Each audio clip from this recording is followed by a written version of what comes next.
What up? What up? What up? What up? What up? What is up? What is up? What is up? What is up? How's everybody doing today? What up, dude? Wildcard Mar, of course, Detroit Mail is in the building. Of course, the homie Nick Shine, he'll be joining us in just a second.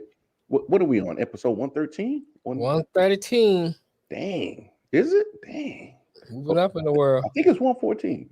Is it 114? I don't know. 113, 114, and somewhere in that area. Either way, it's a good accomplishment. We keep pounding up the numbers. We over 100.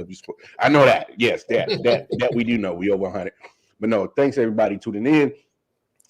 Whenever you guys get a chance, going over to the Patreon, drop some little coins in that collection plate. Right. Help Detroit Mail and myself offset some of these expenses. What up, though, Sincere? To build a media conglomerate. Shout out Sincere King, the homie from another mother, brother from another mother.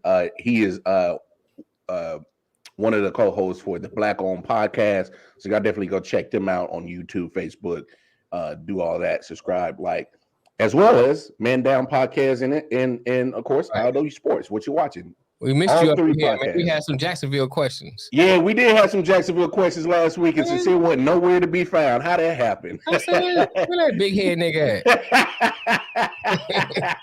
Yeah, Nito. Oh, y'all got a new host too? Oh, okay, cool. Yeah, because I saw Peaches move. She going back to the land. She's going from she's leaving VA, Virginia, and she's going back to the land. So I did see that, but no, if Peaches is gone, that kind of sucks. I mean, the show's still going to be good, but we love Peaches for her very unfiltered opinion. She keeps me entertained. Yeah, Peaches is one of but no, definitely go check out Black Owned Podcast, Man Down Podcast Network. They're all under the same umbrella, and then of course, because we do many collaborations with them over here at I.O.W network. So definitely go show them some love and support. Most importantly, going over to your respective app stores, whether it's Google Play Store or the Apple Store, download the I.O.W Network radio app. All right. A lot of great content on there. Of course, I.O.W Sports is on there. Our sister podcast company, I Often Wonder, is on there. LJ Presents. What's up, boys? What's up, Nick? Air Paradoxica is on there. White Vault. A lot of great music from independent and mainstream artists. So definitely go cop the I.O.W Network app. Great, crazy week in sport. Of course, we'll get to the big shutout that the New Orleans Saints put on display last night. Of course, we'll get into the upset probably of the NFL season as Detroit Lions shocked the Arizona Cardinals at home. There you go, Mel. You had one. I know, right? Oh, and just for the record, guys, just so we got receipts on this, I'm switching my picks from I'm leaving the Las Vegas Raiders ship and I'm going to Cleveland, and then I'm going from Chicago to Minnesota. So just so we got receipts on that, I'm switching those picks. I took Browns, Minnesota, in both, right? Yeah, I think you did. Okay. All right. Yeah. But no, we'll get to that. As a matter of fact, good question right there. Sincere King. We'll probably start it right there. As in a good question. Had one tackle yesterday. Oh, it was yesterday, but but no, that's a good question. Defensive Player of the Year or Defensive Rookie of the Year? No, he's saying Defensive Player of the Year. No, I'll say it like this. I think Micah can get some votes. He will get some votes. I think that he gets some votes. You can put him in the conversation. First place votes? Yeah. He's going to get some. He'll get some votes. He's going to get some votes. Yeah. I know they vote tiered, right? Like to do with Major League, like you vote for a first place, a second place, a third place. I think he's top three. Yeah.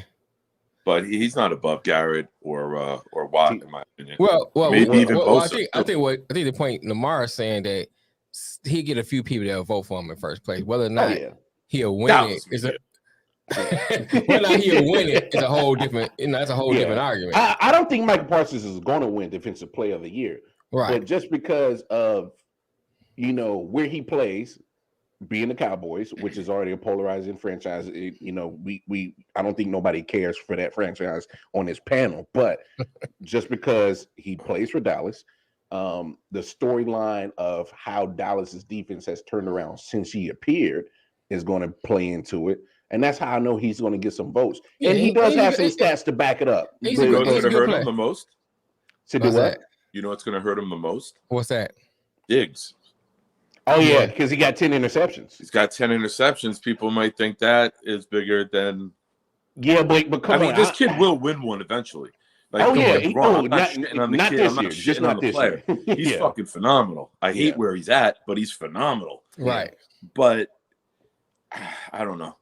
It's funny that you bring up the unless Diggs. He finishes with like 2-3 sacks in each of the games and he hits 20 and just blows away the next 3 weeks. I right now I can't see him winning it or being top 3. And Sincere agrees with you. Good point. And I'm glad you brought this up. Holy shit, that's a first. Sincere.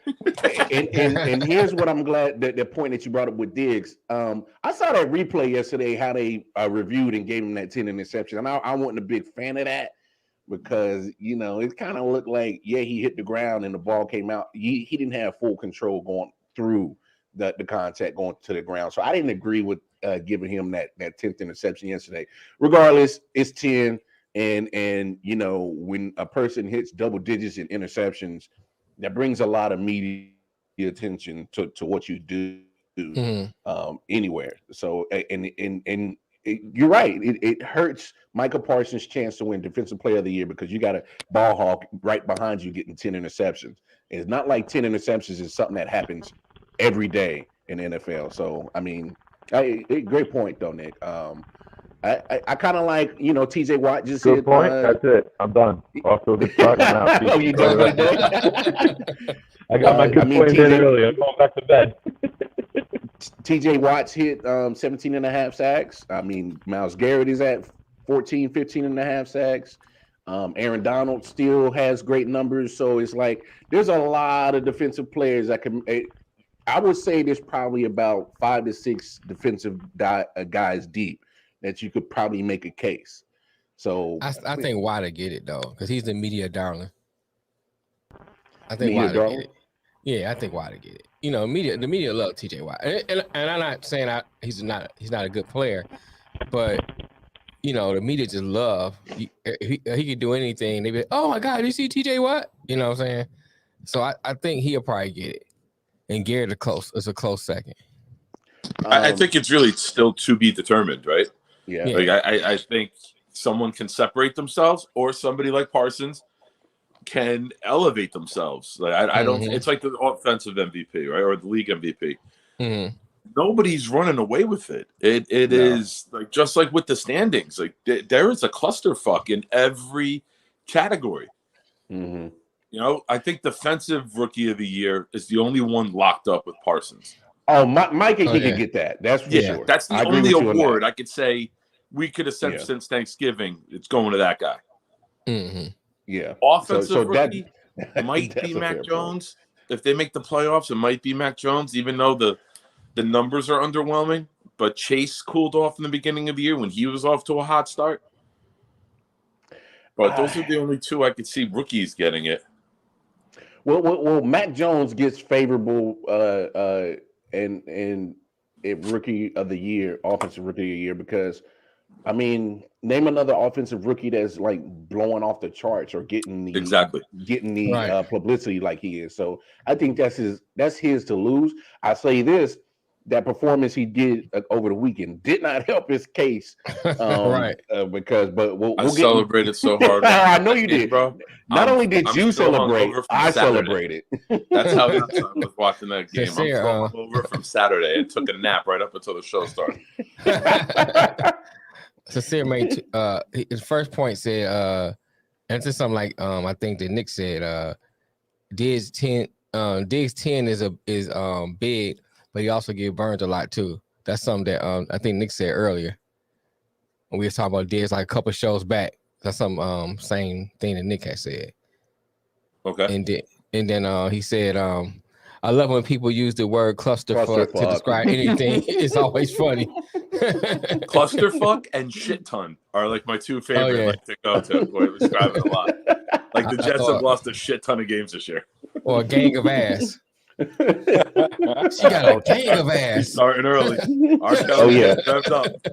First of all, Nick, I'm surprised it took him 11 minutes into the show to get to that point. So let's just be honest. All right. I mean, I just want to know how you measure a gang of ass. You know what I'm saying? She got a big ass, then she got a gang of ass. Hey, there's a difference between a big ass and a gang of ass. Like a big ass, you can probably hug it and be able to keep it all under control. A gang of ass is like you try to hug it and like shit ass is squirting out everywhere. It's squirting out your arms. You fall into it. That's a gang of ass. That's a gang of ass, dog. That's a gang of ass. Taliban, a gang of ass. I mean, there's a difference between big ass and a gang of ass. Like, I guess you got a point there, bro. I guess you got a point. But no, before we get too deep into NFL talk, there's a couple of other topics I want. Before we get too deep into a gang of ass, right? Right. No, so it was great. It was great to see Tiger Woods and his son Charlie play over the weekend. Mm-hmm. And I'm gonna say my quick little soliloquy, and I want to get you guys' point after this. There's two things that I took from that. Can you get jumped by a gang of ass? Oh hell yeah, you can get jumped. Hey, gang of ass will beat you down. What are you talking about? I got several bruises on my thighs from a gang of ass.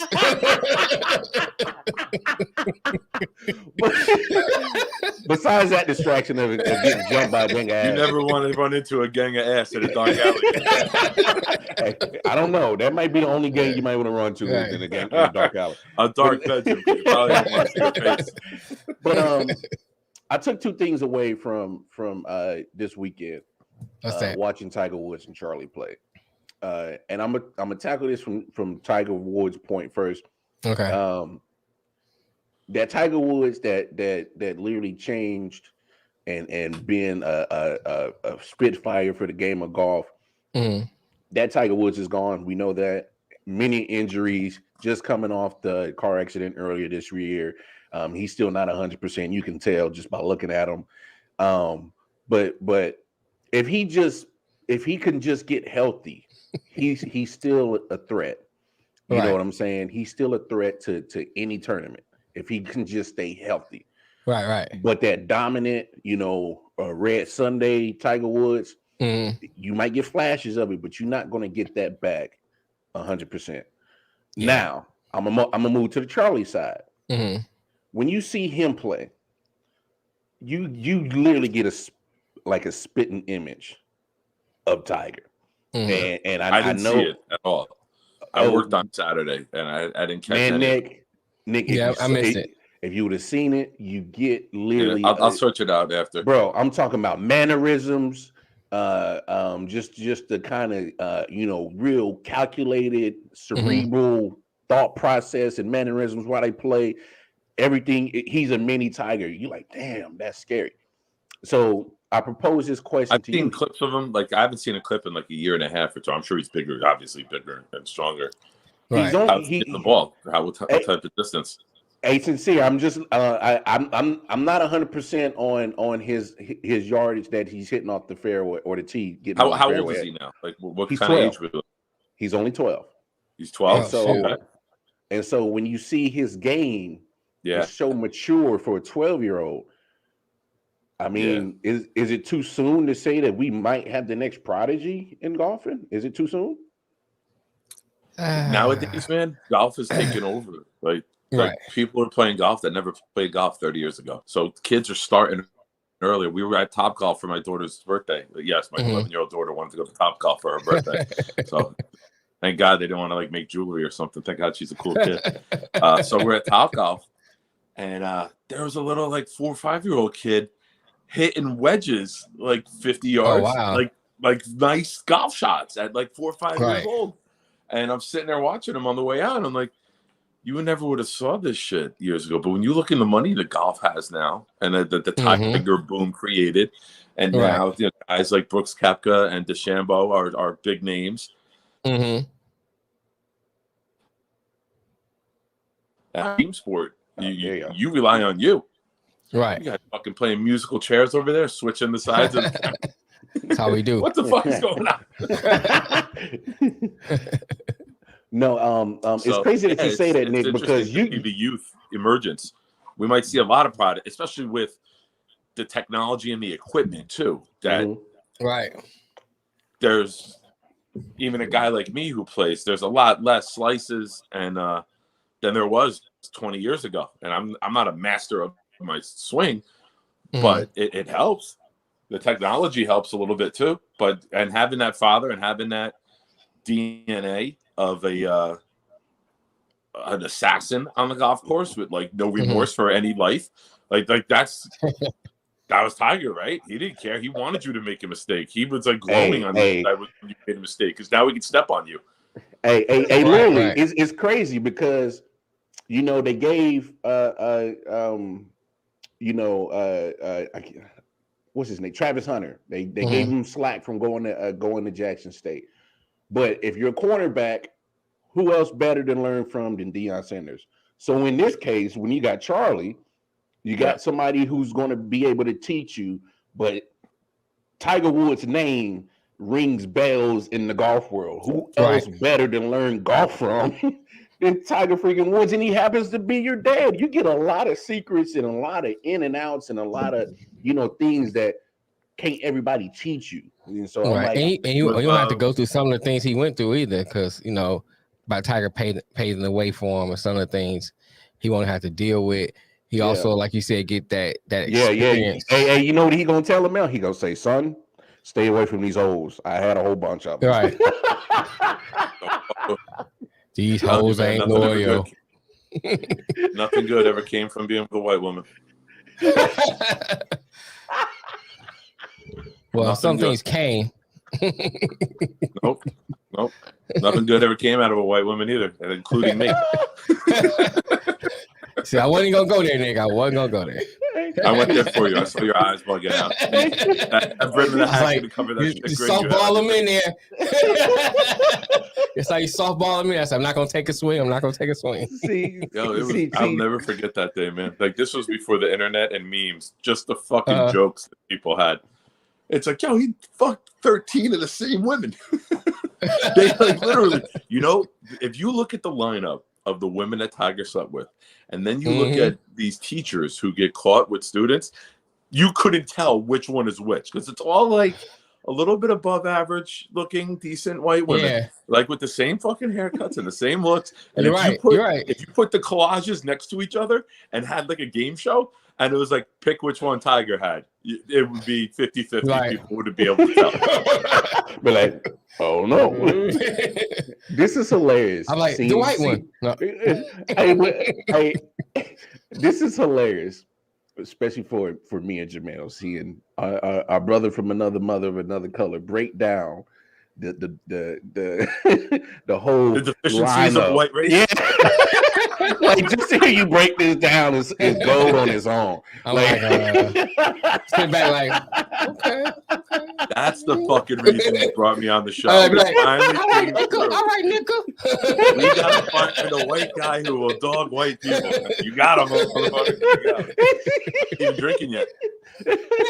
That's a funny thing. I'm like, that's a jug of water. That wasn't even the peanut butter whiskey, or that wasn't even nothing else. No, I took a nap, man. This weekend hit hard. I was tired from work, and then I got into it Saturday, and then a little bit yesterday drinking, and I was just like, you know what? I work the end of the week now, so like the beginning of the week, like is my time. Is my weekend. I don't go back to work till Thursday. Oh wow. Wow, must be nice.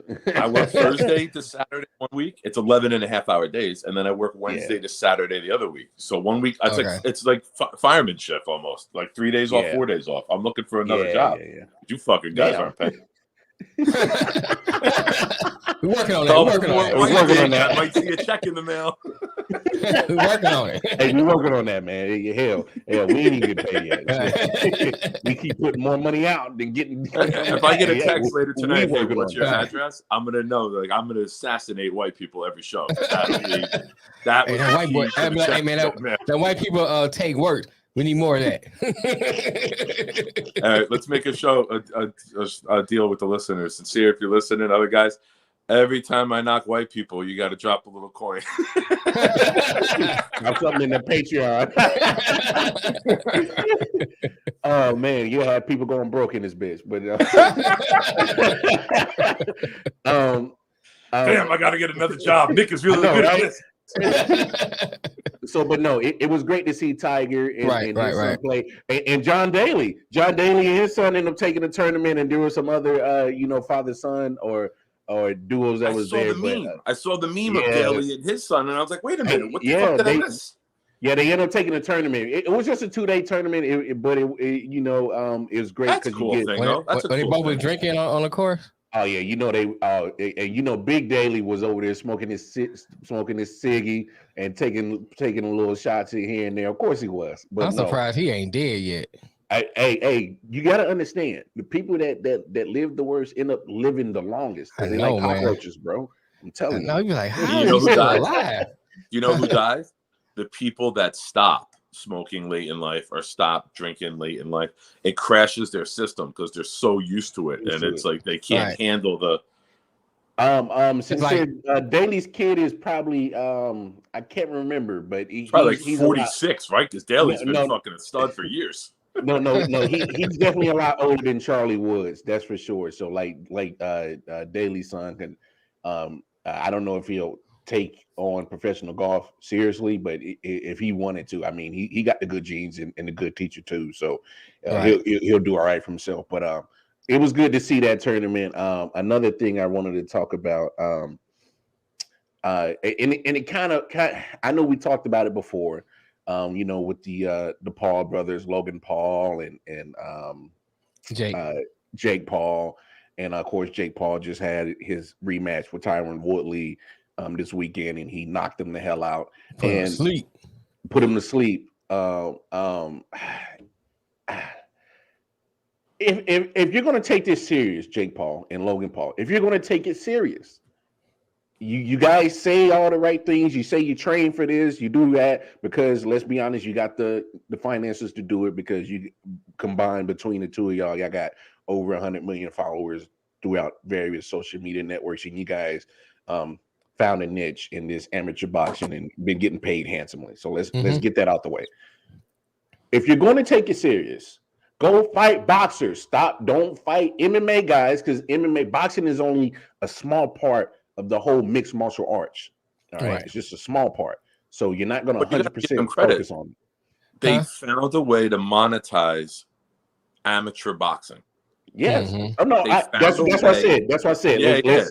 Let's get it out the way. They are getting paid more than people at one fight will ever get paid. Yes.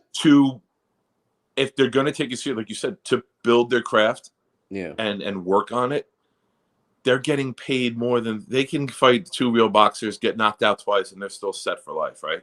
Mm-hmm. But they're getting paid huge checks. Yeah. I'm with you, Sincere. I respect the hustle. I respect it because get your money. But I'm saying is, if you're going to say that you can be a legit boxer, which what they keep saying, I gotta be a legit boxer. I train, I do this. Then fight boxers. That's all I'm saying. And Mel said this every time that they've had a fight. Fight boxers. Mm-hmm. Detroit Mel has been advocate on that. If you're going to take it serious, like you say you are, and look, Tyron Woodley is not a boxer. Yes, he was. It's like there's a difference from a boxer. You can't keep fighting somebody willing to box. Yes. Right. Like, I see people running up and down the street all day. Don't mean the marathon runners, right? There's a difference between a hobby and a professional. Yeah. Right. And that's the part where it's going to be very curious, very interesting to see. Can they start to progress and get up to that point? Like Le'Veon Bell. He's not a boxer, but when he signed with the Jets, I followed him on social media, and this dude was boxing and training every day to keep his body in shape, and it works more the muscles than strict just like cardio shit. He wants in on it. Of course he does, because he missed the fucking full season of pay, so he wants 5 million, right? But that's somebody who I don't know if he can actually box or if he just does it for the cardio of it. But fuck it, let's see it. That's something that I would be interested in. He got a good point though. I like that point. Sincere made. I always said that too. It's a difference between metaphors and real rap. Yeah, I totally agree with that. Just the same situation. Same situation. And to back up what you're saying about Le'Veon Bell, if you really look at it, Le'Veon Bell might be on the same level as Jake Paul. We don't know because obviously we haven't seen Le'Veon Bell 6'2", 220, same size. It's not like about the same size. Over him. It's not like it's a Nate Robinson situation, right? You know, my thing is that would be a fight that would interest me because I would either like to see Paul or Bell get knocked out. Either one. Hey, look! You won either way. It's like the Cowboys playing the Patriots. No, we saw that once this year. We do not need that again. I'm just saying, it's like you don't care whoever wants to see both of them. Nick, don't foul. Nick, do not fall into that shit. Don't do it. But Nick, my whole thing is that you can't keep fighting Larry Holmes. Fighters is looking all flabby and sick. You got to fight real fighters. You got to, if you, and then here's two points to this. One, if you keep fighting people that's below your skill set, are you really getting better?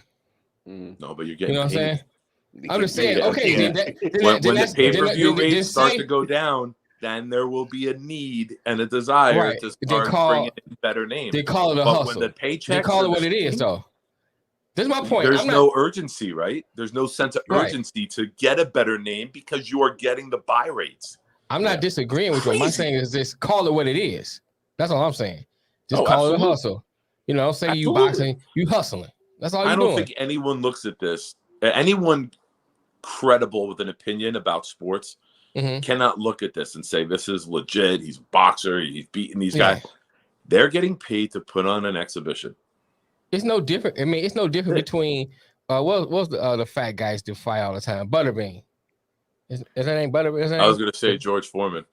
No, well, he was but George Foreman was a former champion, and Butterbean used to knock people out. Well, I'm saying, but he was jacked in the 70s. But here's my thing. I saw him at the end of his career. He was the big old fat guy. Well, I'm saying, but when Butterbean fight, he's fighting on that circuit where he's fighting a whole lot of gimmick stuff. It's like a gimmick. I got you. You know what I'm saying? Yeah. It wasn't like a real thing until later on. He tried to get real. But all I'm saying is, knock people out. He was. All I'm saying is I'm not taking a hook from Butterbean. That's all I'm saying. Right. I gotta put this on the show. Hold on. Okay, Why the fuck does Kurt Warner look like Missy Elliott?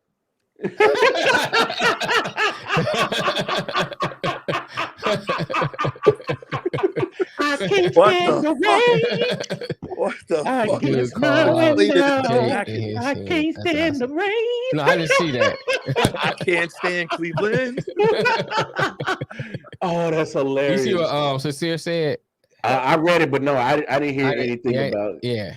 I didn't hear my last point I want to say to that, what does this do to MMA by him keep beating up all these MMA fighters? They're grapplers, though, right? Very rarely you see like a knockout punch. Like you usually see a tap out. Like they're grapplers. They're jujitsu. They're guys who are on the mat. Like that's their specialty, right? Yeah. Tyron Woodley's a wrestler. Ben Askren is a wrestler. Like these MMA dudes that are doing this amateur boxing are not proficient at throwing hands. It's not their specialty. It's like asking a kicker to play middle linebacker. It's not what they do. Yes, they make a tackle once in a while, but they're not tacklers. Exactly. And if you play for Jacksonville, kickers get kicked. Well, no. By the former coach. He ain't there no more to kick nobody. So right. He's not there to kick nobody else. Fucking car bill people or the car insurance people. Oh yeah, the car warranty. Hey, them car insurance people are ruthless, bro. Yes, they will call you from every area code. Oh, your car warranty. Man, fuck off my phone. Anyway, last topic before we dive into some of Week 15. So I know we've had talks about baseball, how they're a sport that can't seem to progress their way into the future. You know what I'm saying? We've had those conversations how MLB will forever continue to operate Stone Age. So over the weekend, Buck Showalter gets hired as the Mets manager, And yes, he's a great guy. Right? Great hire. But here's my thing, Nick. He's going to teach some fundamentals about baseball, but my only issue is his philosophies are still Stone Age, a little bit behind the curve on how the game is going analytically. And so, when you got him who's older in age, that's been managing for almost 25, 30 years, Tony La Russa, Dusty Baker, who I love, and made it to the World Series, but and it keeps eluding him. But you're getting some of these old managers that they keep recycling through the Major League Baseball from organization to organization, and it's like, how do you expect a sport to grow and actually transcend into the future when you keep recycling these same thoughts and style of play that are old school?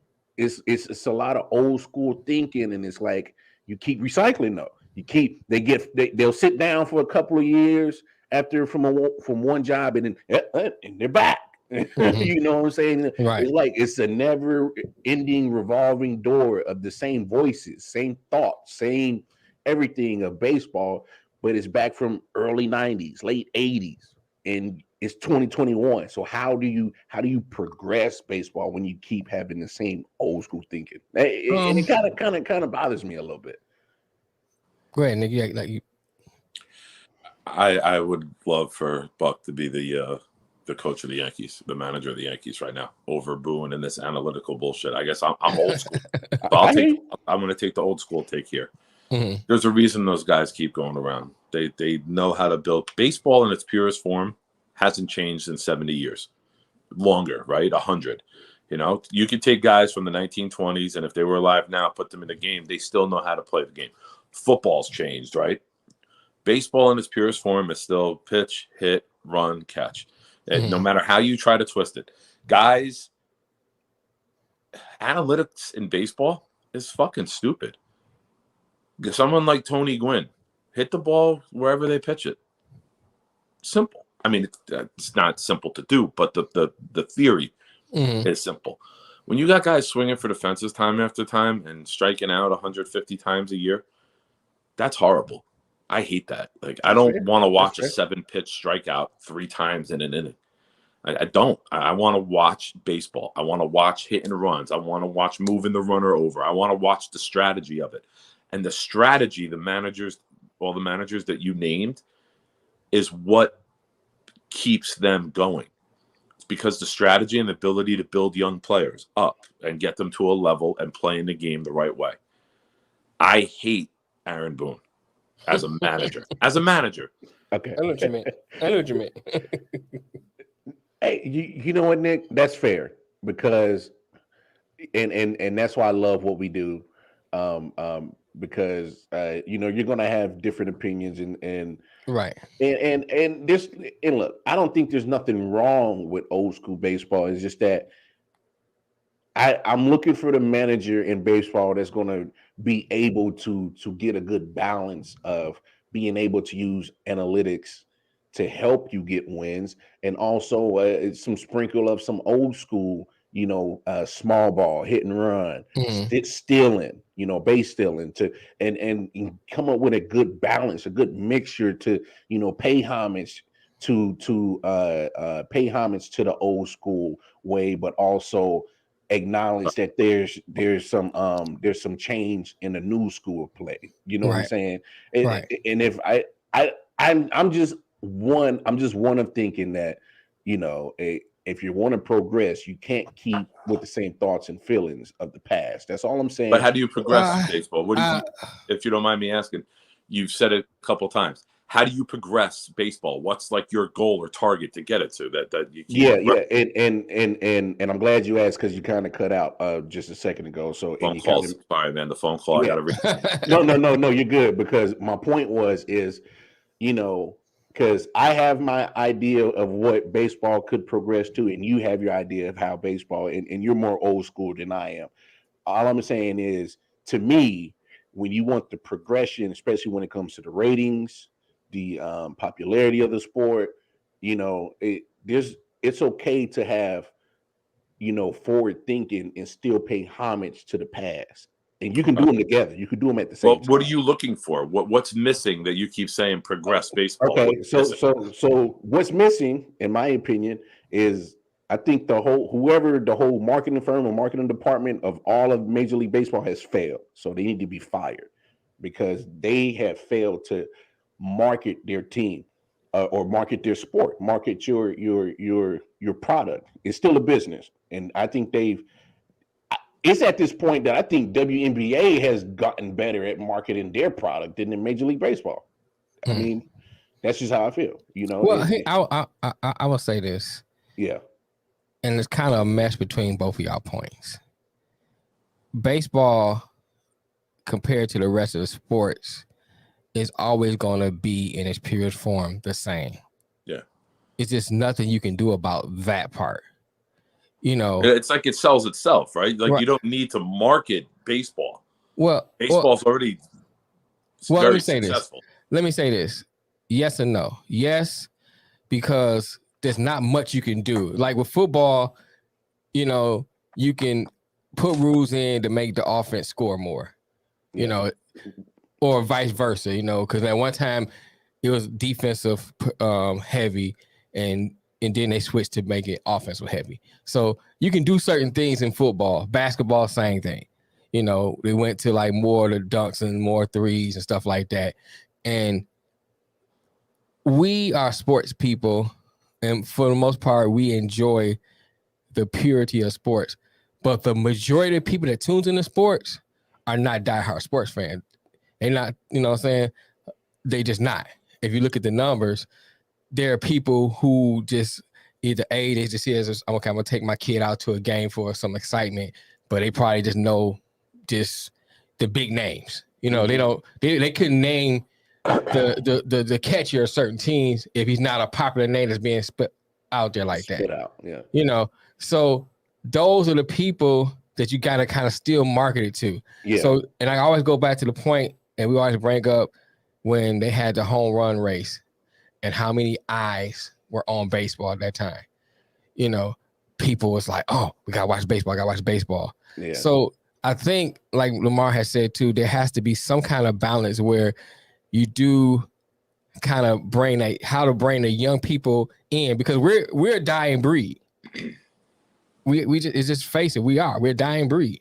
It's the younger generation now that you have to market to. So you have to look at how to market to it and what are they looking for. And most young people, if you look at Instagram, all that stuff is quick. We want a quick, fast, and now highlight. Yeah. And that's what they want. So you got to figure out how to put that balance in with baseball. More home runs. That's what they want, because that's what's exciting.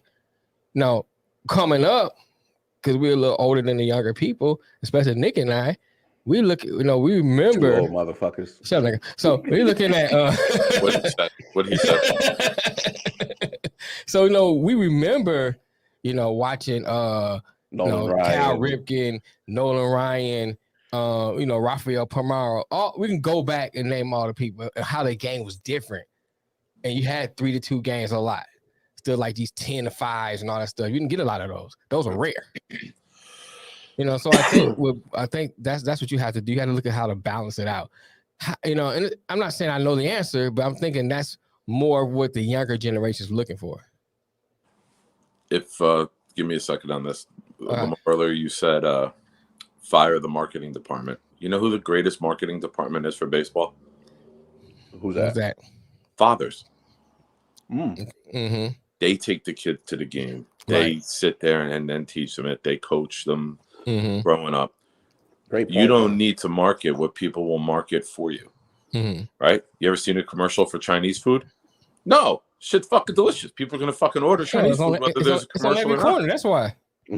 But you might get advertising locally for the games and when they're on to make people aware. But you don't need like a huge marketing plan for baseball, because fathers are going to bring their sons to games. They're going to sit down and watch it with them. They're going to be the ones that get the kids hooked or not. Mm-hmm. So it's a hand-me-down, right? Mm-hmm. My father would take me. I take my kids. Right. It becomes like a ritual, a routine to That's a good point. do it. Let me raise this point right quick. fathers will get them in, but what's gonna keep them? The camaraderie with the parent is always, that bonding. Because that no matter bonding always starts it, right? And then you're either hooked or you're not. Right. And I guess that's more what I'm saying. It's like, because each generation moves further and further away from its previous generation, as far as philosophy, ideology, all that stuff. So like my dad could take me to a game and I enjoyed the game, but I'm still gonna have the way I feel about the game different than what he did. I take my son to the game, introduce him to the game, but he's gonna have a different connection because his mentality is gonna be different than mine, and so forth and so forth. So once you come in, you still have that mindset. Like, and I hate to always say this because it seems like we're crapping on millennials, but shit on them. Millennials are just different the way they think now. Everything is like quick. So no matter how I introduce my kid to it, it brought him in.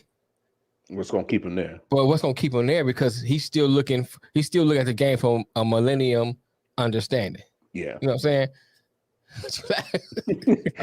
Because I can't believe all the shit you say about women before you talk about millennials, you apologize. Hey man,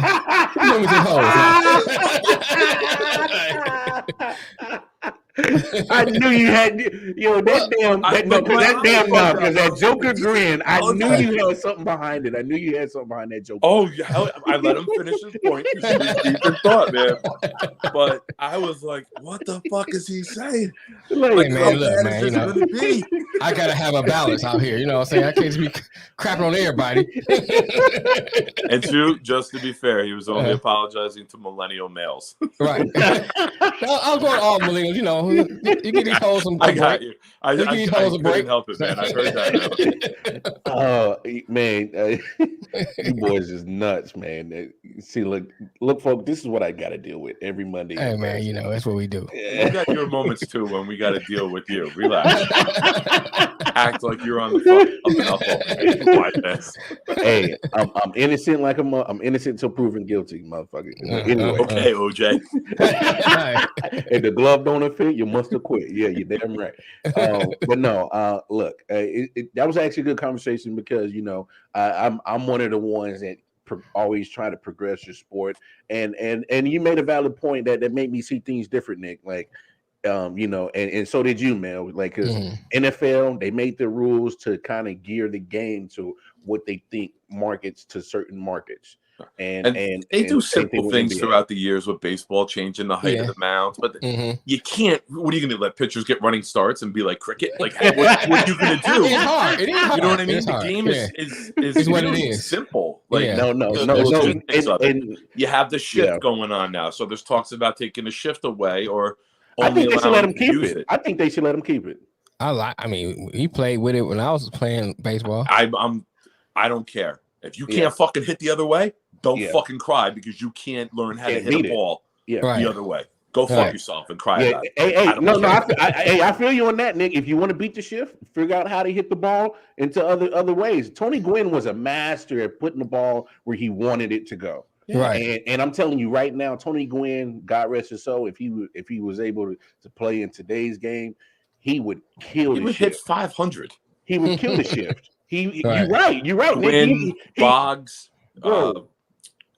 who's the other guy who had Carney Lansford used to have a huge average too, going back in the 80s. Those are guys who just smack the ball. Yeah. If you hit it too hard, it's going to go to the outfield. It's going to be an out. You hit it too soft, there's a ground ball. There's a beautiful symmetry about hitting the ball and knowing. Derek Jeter, right, was good at that. Slapped it the other way. Oh, Kyle Ripken would kill in the shift. Yeah, so no. But those are guys you couldn't shift on. Yeah, you couldn't. Like Jeter might be the only guy that you would see the shift go to the opposite side. Yeah. Like you're gonna pitch Jeter outside. You put that little outfielder out there, and then you move everyone to the first base side instead of the pull side. Like he would be the opposite shift. Yeah.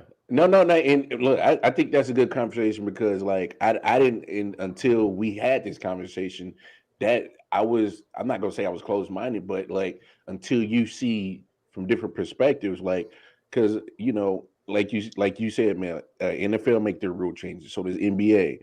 But and Nick's greatest point is so pure with baseball. It's like, this is it, and this is the foundation. There's not too much you can change about it. And no, you bring up a great point about that. So I guess I never really looked at it that way, but I'm looking at the overall product that MLB has sometimes, and I'm like, man, you could have done this different, and you could have marketed this different, or you could have put more emphasis on that. And sometimes I'm like, man, you got the possibility to get some of that viewership you can steal from Major League Baseball, maybe a little bit from NFL. You're not gonna steal a lot, but at least get that product there that people would think like, like when you get those Thursday night matchups of two garbage teams, why would I watch that? I could go watch a great game of baseball. You know what I'm saying? Steal those moments sometimes. When you get a bad Monday Night Football matchup, or there's no good matchup in basketball.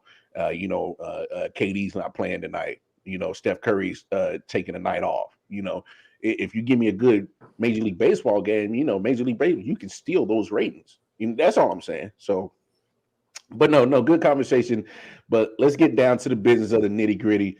So, on a scale of 1 to 10, fellas, how shocked were you when you saw the score of Arizona Cardinals and Detroit Lions going into the fourth quarter? 11. He didn't ask how many losses the Lions.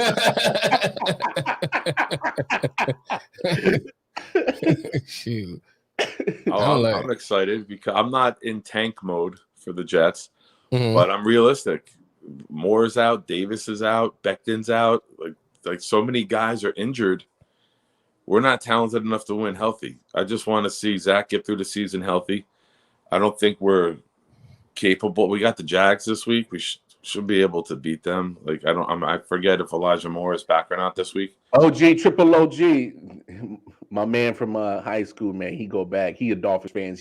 He's excited about his Dolphins getting 6 in a row.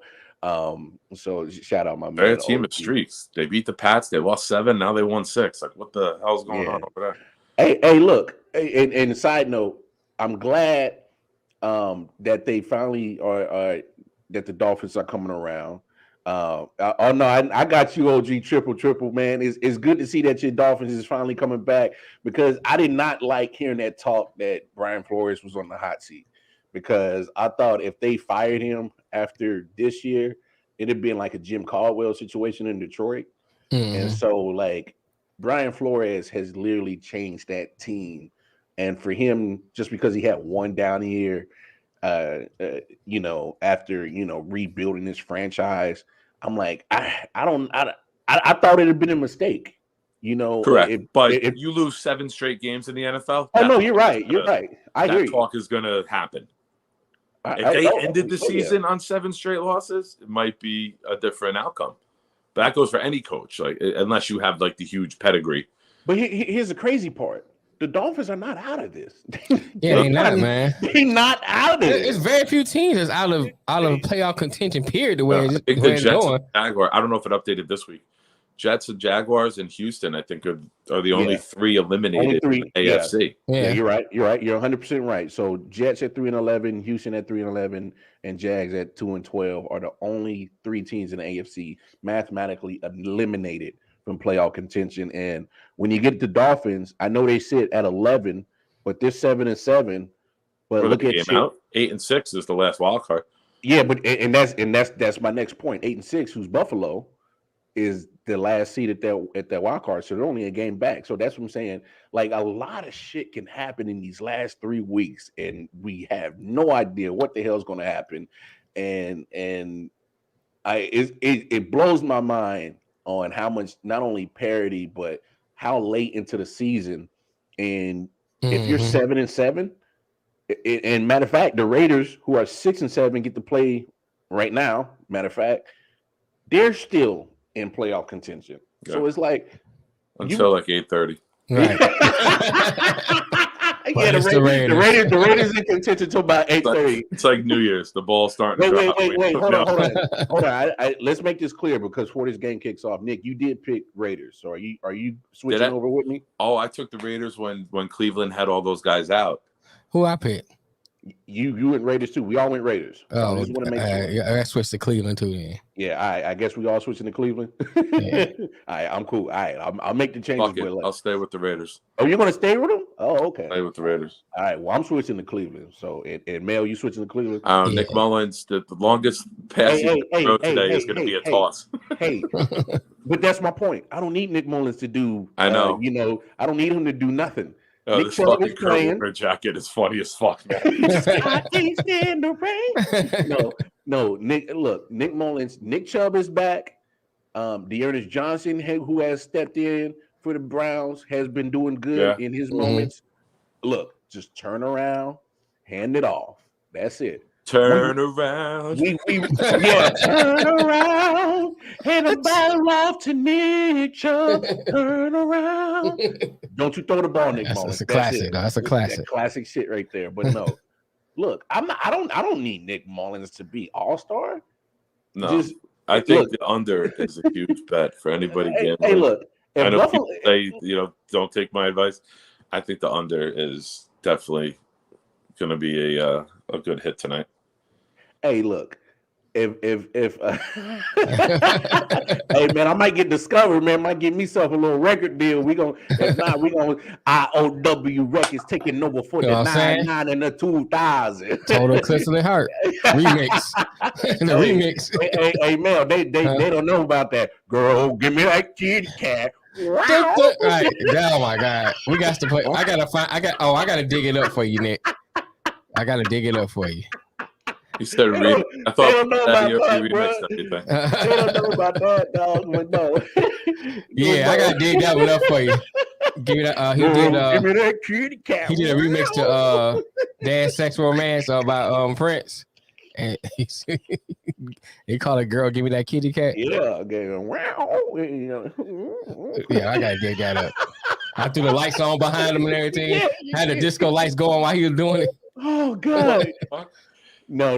You know what? Don't even send me the video because what I just built in my head off of what you two tell me. You don't want to mess it up. I want to keep it right there. I want to keep it in its purest form. I got you. But look, keep the running game going. Even if at most, ask Nick Mullins to throw a comeback route and a slant. That's it. That's it. Maybe if the coverage is blown, take a throw on the 9 route or the go route. That's it.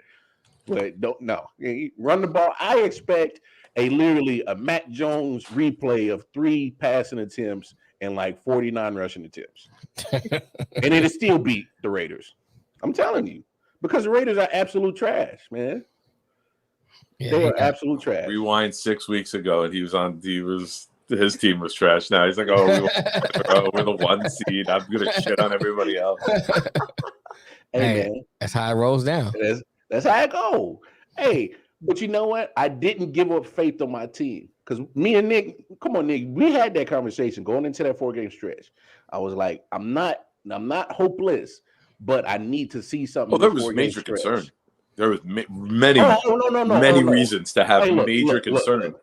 I am not. What did you say though? I'm not going to go that far. I'm not going to go that far and say I wasn't. No, you were concerned. I think we spent I was concerned. You damn right I was concerned. A whole hour on a late night show with you like crying. Like I should have billed you for therapy at the end of that fucking hour. But we said it all along. It was like an episode of The Sopranos. There's no reason that team should have been losing, and we couldn't put our finger on it. And they have the coaching, they have the talent, and they're showing. Right now they're at the top of the AFC. I don't see anybody in the AFC taking them out right now. 3 weeks ago, it was like, all right, but now 3 more wins to that, and it's they should definitely take the AFC. I would have been concerned. Not with Andy though. That's a good point. Is it me? It can't just be me. But this NFL probably season has been weird as hell. Yes, it has. Weird as hell. Yeah. And to our starting point of NFL talk today, I was 100% surprised that the Lions stole that game yesterday. No. I'm not gonna say stole. They deserved that win because they outplayed, they outcoached, they did everything out. and better than the Cardinals yesterday. I thought it was a meme when I first looked. You thought it was a meme? You're like, oh, am I getting punked? This has got to be a joke. Stop playing. Hey, but then when I looked at the replay because they got the ticket joint. Yo, Detroit just outplayed them, man. Well, here's the thing: I always said the defense always plays well. Yeah, and they compete. We've said it all year. You know, it's just that the offense never really stepped up this whole year, and this is the one time you've seen finally a complete game from both sides of the ball. You know, the offense stepped up. Reynolds was getting off. Even Jared Goff. Like a couple plays, which I haven't seen Jared do all this year, is when a rush comes, he takes the sack. A couple times, you know, I saw him step up into the pocket and throw the ball, or he waited till the last minute, throw the ball and took this hit. Hey, you know what it was? Because Jared going into that game, Jared Goff was like, I think like 7-0 against the Cardinals. He didn't fail. Yeah. He's like, I know this team. I know them. I know them. I'm known for my LA days. No worries, guys. We got this one. I can't say about the next game, but we got this one. I hope you win the next one, man. Because if you win and the Jags beat the Jets, we go from further down. We go from 4-1. Right. Wow, that'd be nuts. But no, that's another shout out. I mean, I like the fact that what's his name? I.O.W, the cornerback the Lions got. Yeah, he's playing pretty good. I mean, their corners are playing decent. It's just, you know, so I like what I see. I like a few things I see. Let's hope this year's draft they make some smart moves. And continue moving forward. Dan Campbell has a good culture he's building. Yes. You know, so you know, let's just hope they build on it. I've been a Lions fan for a while. You wait for the other shoe to drop. Right. I'm just waiting. You get a little happy. All of a sudden, it's, oh, here we go again. You know what I'm saying? They are who we thought they are. I will say that this is one of the first times where not only I seen, you know, some good games, but I seen the culture different. A lot of times, outside of Cardwell, I would say, you know, when they were winning, the culture still was kind of like, oh, you know, the team was like they're waiting for the shoe to drop. You know what I mean? It's kind of like they say, oh yeah, we winning, but what's gonna happen in the next game? You know what I'm saying? It's kind of like they had that kind of mentality. Yeah, we winning, but I don't know how long it's gonna last. Right. Like, what you mean, dog? But it seemed like with this team, even when they were losing, they was expecting to win. I got you. It's a different culture. No, you're right. And I like this question from the homie OG triple OG Eric Gay. She says, bigger surprise, Lions win or Brady goose egg? Lions. I don't know. Well, because we ain't seen the Brady goose egg since 2006, man. I'm gonna say well. Well, maybe not the goose egg. More the loss is not surprising. Maybe the goose egg. Yes. No, the goose egg, I'm surprised about. The loss, I'm not. Out is a bigger surprise. Lions have won games before. Brady doesn't get shut out. I know we lost everybody. Godwin, Evans, and then Fournette later on went out. But fuck it. Jets, long time since the 80s, Jets reporter Rich Cimini had the tweet of the year. The second the game ended, he had to have this ready the entire game. We lost to the Saints last week, 30-9. He tweets out. Oh, yeah, I saw that. He said even the Jets scored 9 points against the Saints. I like how you go, Rich. That's why I they miss field goals, bro. I'm like, come on, man. Hey, but look. Hey, but you already know. Come on now. You already know the talking heads, the Skip Baylesses in other world and the people, they're gonna give Brady all the excuses. Godwin is out, which we just found out he's out for the rest of the year for the ACL. You know, Fournette left the game. Mike Evans left. Skip Bayless is Bayless. Yeah, but I'm saying he's taking cum shots from Brady. You know what I'm saying? Yeah, but I'm saying though, this to me, I would say I'm 100% surprised. Check his dress for spots. Yeah, right. Like, nah. Don't put the black light on him. Don't do it. Look. I'm going to say, without a doubt, being the goose egg is a total surprise. The loss, I wasn't, because, you know, if you look at the Saints Buccaneers matchup, the Saints they won, I think, like 7 in a row before Brady even got there, and now Brady's 0-4 against them in the regular season. And I told y'all on the picks on Thursday, I said, man, it's the kryptonite. I'm telling you, it's the kryptonite to Brady and the Bucks. But I need to put this caveat on here. This is why New Orleans should have went out and invested in the quarterback, because you're so limited with Taysom Hill. And I thought about this last night. Here's this scale. And I'm going to put Cam Newton at the top of the scale, and I'm put Tim Tebow at the bottom of the scale. And when you got mobile quarterbacks who are limited in passing, and in the middle of that scale is Taysom Hill, and it's like you're going to get some good things, but damn it, you got to fight and pull for those good things. They're not refined at their craft, right? Yes, they're an X factor. They're a unique talent. They're not the stereotypical pocket passer, smooth operator. So when you got to accept them for who and what they are. Like, you can't expect them to light it up from in the pocket. Yeah, but I'm not giving them no contract extensions, and I'm not breaking the bank for them. And New Orleans had already done it. So that's and you bring up a good point, Nick. That brings you to my next point, because they are such an X factor where they can do things that can help you win. But damn it, sometimes because they are so predictable, it can put your offense in a standstill, and you're not going to get the best production out of your offense. Because damn it, had the Saints had a proficient quarterback last night, that's a blowout. That's a blowout. That's not a 9-0 game. That's a 28-35 to nothing ass whooping. And that just makes and I get it. They had Winston. They have Winston. That's 20. Bro. If they had Winston, that's at least 21 points. You know what I'm saying? They had Winston, have been butter and crab legs all over the locker room. For sure. Oh, Eric got a good point. He says, What's that? But when you get the Jordan Love situation, if you bring in a quarterback that's ready to take over for Breeze, Rodgers, Brady, Big Ben, and I think that's to my bigger point, E, is that if you have a quarterback that's proficient and it can actually get your offense moving, being productive, you know what I'm saying, without being a gimmick player like a Taysom Hill or Tebow or Cam, I'm telling you, that's a blowout. And I get it. NFL, you take your wins. You take them. You absolutely take them. Let's deal with this question. I like this comment here too. You gonna read it or want me to do it? What do you do as a GM? Bring in a semi-decent quarterback to soften the blow for your superstar vet, or say screw it? In terms of what team? What team's he referencing? I think he's saying in general.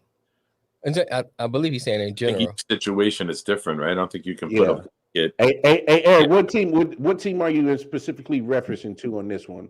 Because or if he's got a couple of them on, we can address. Okay, he's saying any team. Well, here's my thing. Okay, and I say this in general. I always will bring in. Let's just take the Ben situation, like I said with Ben. You knew 3 years ago. What you was gonna get. You can argue 4 years ago that he was aging. Mm-hmm. So you start looking within that window to draft someone to back up Ben, because Ben is going out. That way you have somebody there that they can learn while Ben's there, learn the plays, learn what's going on. So by the time Ben finally retires, you have someone that can step in. Yeah. You know, and then it all depends on where you pick out in the draft. If an Aaron Rodgers type quarterback is in the draft, it's 4 years down, it's 4 years prior to now, and you Pittsburgh, you have a chance to get him, you pick him and get him. You know, because you know, and from 4 years from now or 3 years, we don't. I mean, Brady is always an anomaly, so we can't use Brady. No, you know, no. Yeah, but hold on. Quarterback's not gonna play as long as Brady. But hold on, Mel. You're right. Brady is an anomaly, but at the same time, he's one hit away from not seeing the field. So I would still be preparing as. Well, I'm not saying. Well, no. What I'm saying. No, let me make that clear. That was me praying for it. I know what you were doing.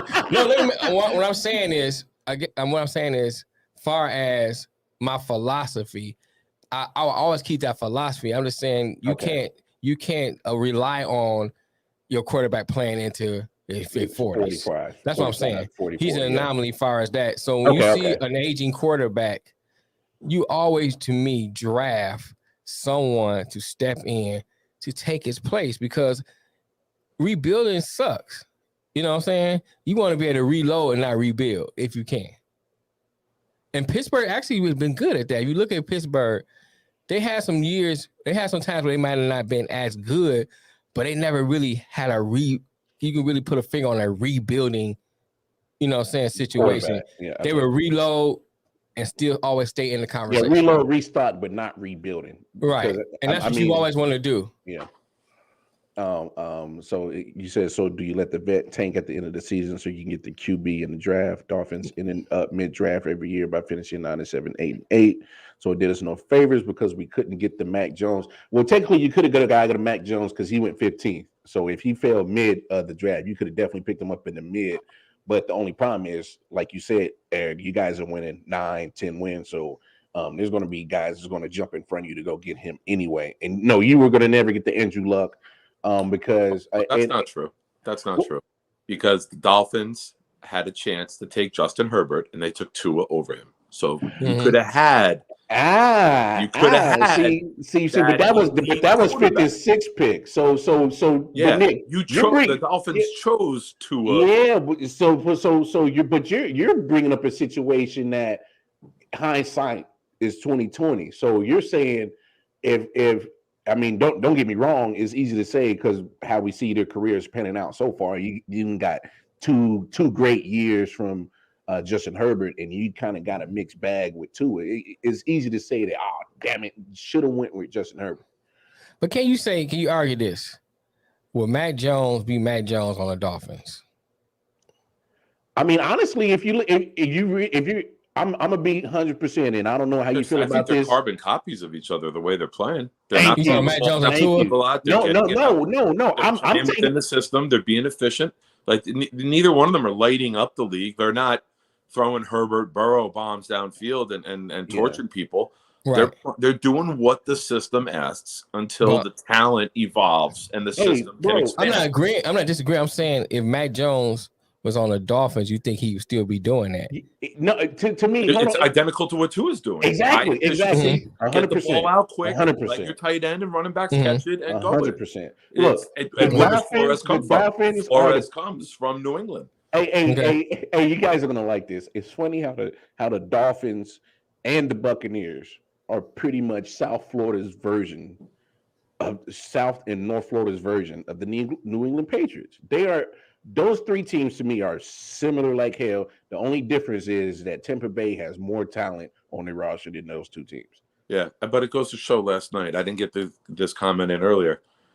How mediocre or below average Brady looked when Evans went down and Godwin went down, and all of a sudden he's not carrying the team. Right? All of a sudden they're not marching up and down the field with touchdown after touchdown. Yeah, but I mean, they were barely moving the ball with them in the game. He chose the perfect place to go because they were just missing a distributor of the ball. Right. And as soon as those big dogs went down, shut out. Hey, watch this though, Nick. Don't get me wrong. The Buccaneers had all those weapons, and Antonio Brown hasn't been playing, but Brady missed Antonio Brown. Now he's going to miss Godwin. They'll bring Brown back now. Of course they are. They were just talking about releasing him about a week ago. They're definitely bringing him back. But I mean, it's crazy because I think you see a good similarity between the Dolphins and the Patriots, and I think Mac Jones, maybe he has one or two more wins than Tua because he's obviously shown in his rookie season the more consistency to keep doing the same thing over and over than Tua. But I mean, Tua's been hot lately. He's part of this 6-game winning streak. He is. Mm-hmm. Can I address Eric's comment? Yeah, go ahead. Go ahead. If you look at what the Patriots did with Brady, he commented that he could be hindered in the system. The system is built based off of what you can do. and what the offense can do. The New England and McDaniels, they tailor that system. You saw it with Brady the first time around. Brady in 2002, when he was handing off to Antoine Smith, was nothing like Brady in 2007 when he had Welker and Moss and they were fucking lighting up the league. The system changes as the pieces in it change and they evolve. So you could look at Mac in year 3 and be like, wow, remember when he was just dinking and dunking his rookie year? We don't know yet. But I'm sure though they look like they got a young quarterback who can play. You're going to see that they've invested in the line. They got 2 good running backs with Stevenson and Harris. Even Harry, who's been knocked the last 2 years, N'Keal Harry, for not playing, is starting to make some plays now. Bro, he had a good game. They got to get the talent level up. And once they get the talent level up, you'll see, I'm sure, the system evolve there. That's always been the blueprint in New England. They don't try to take a square piece and fit it in a round hole.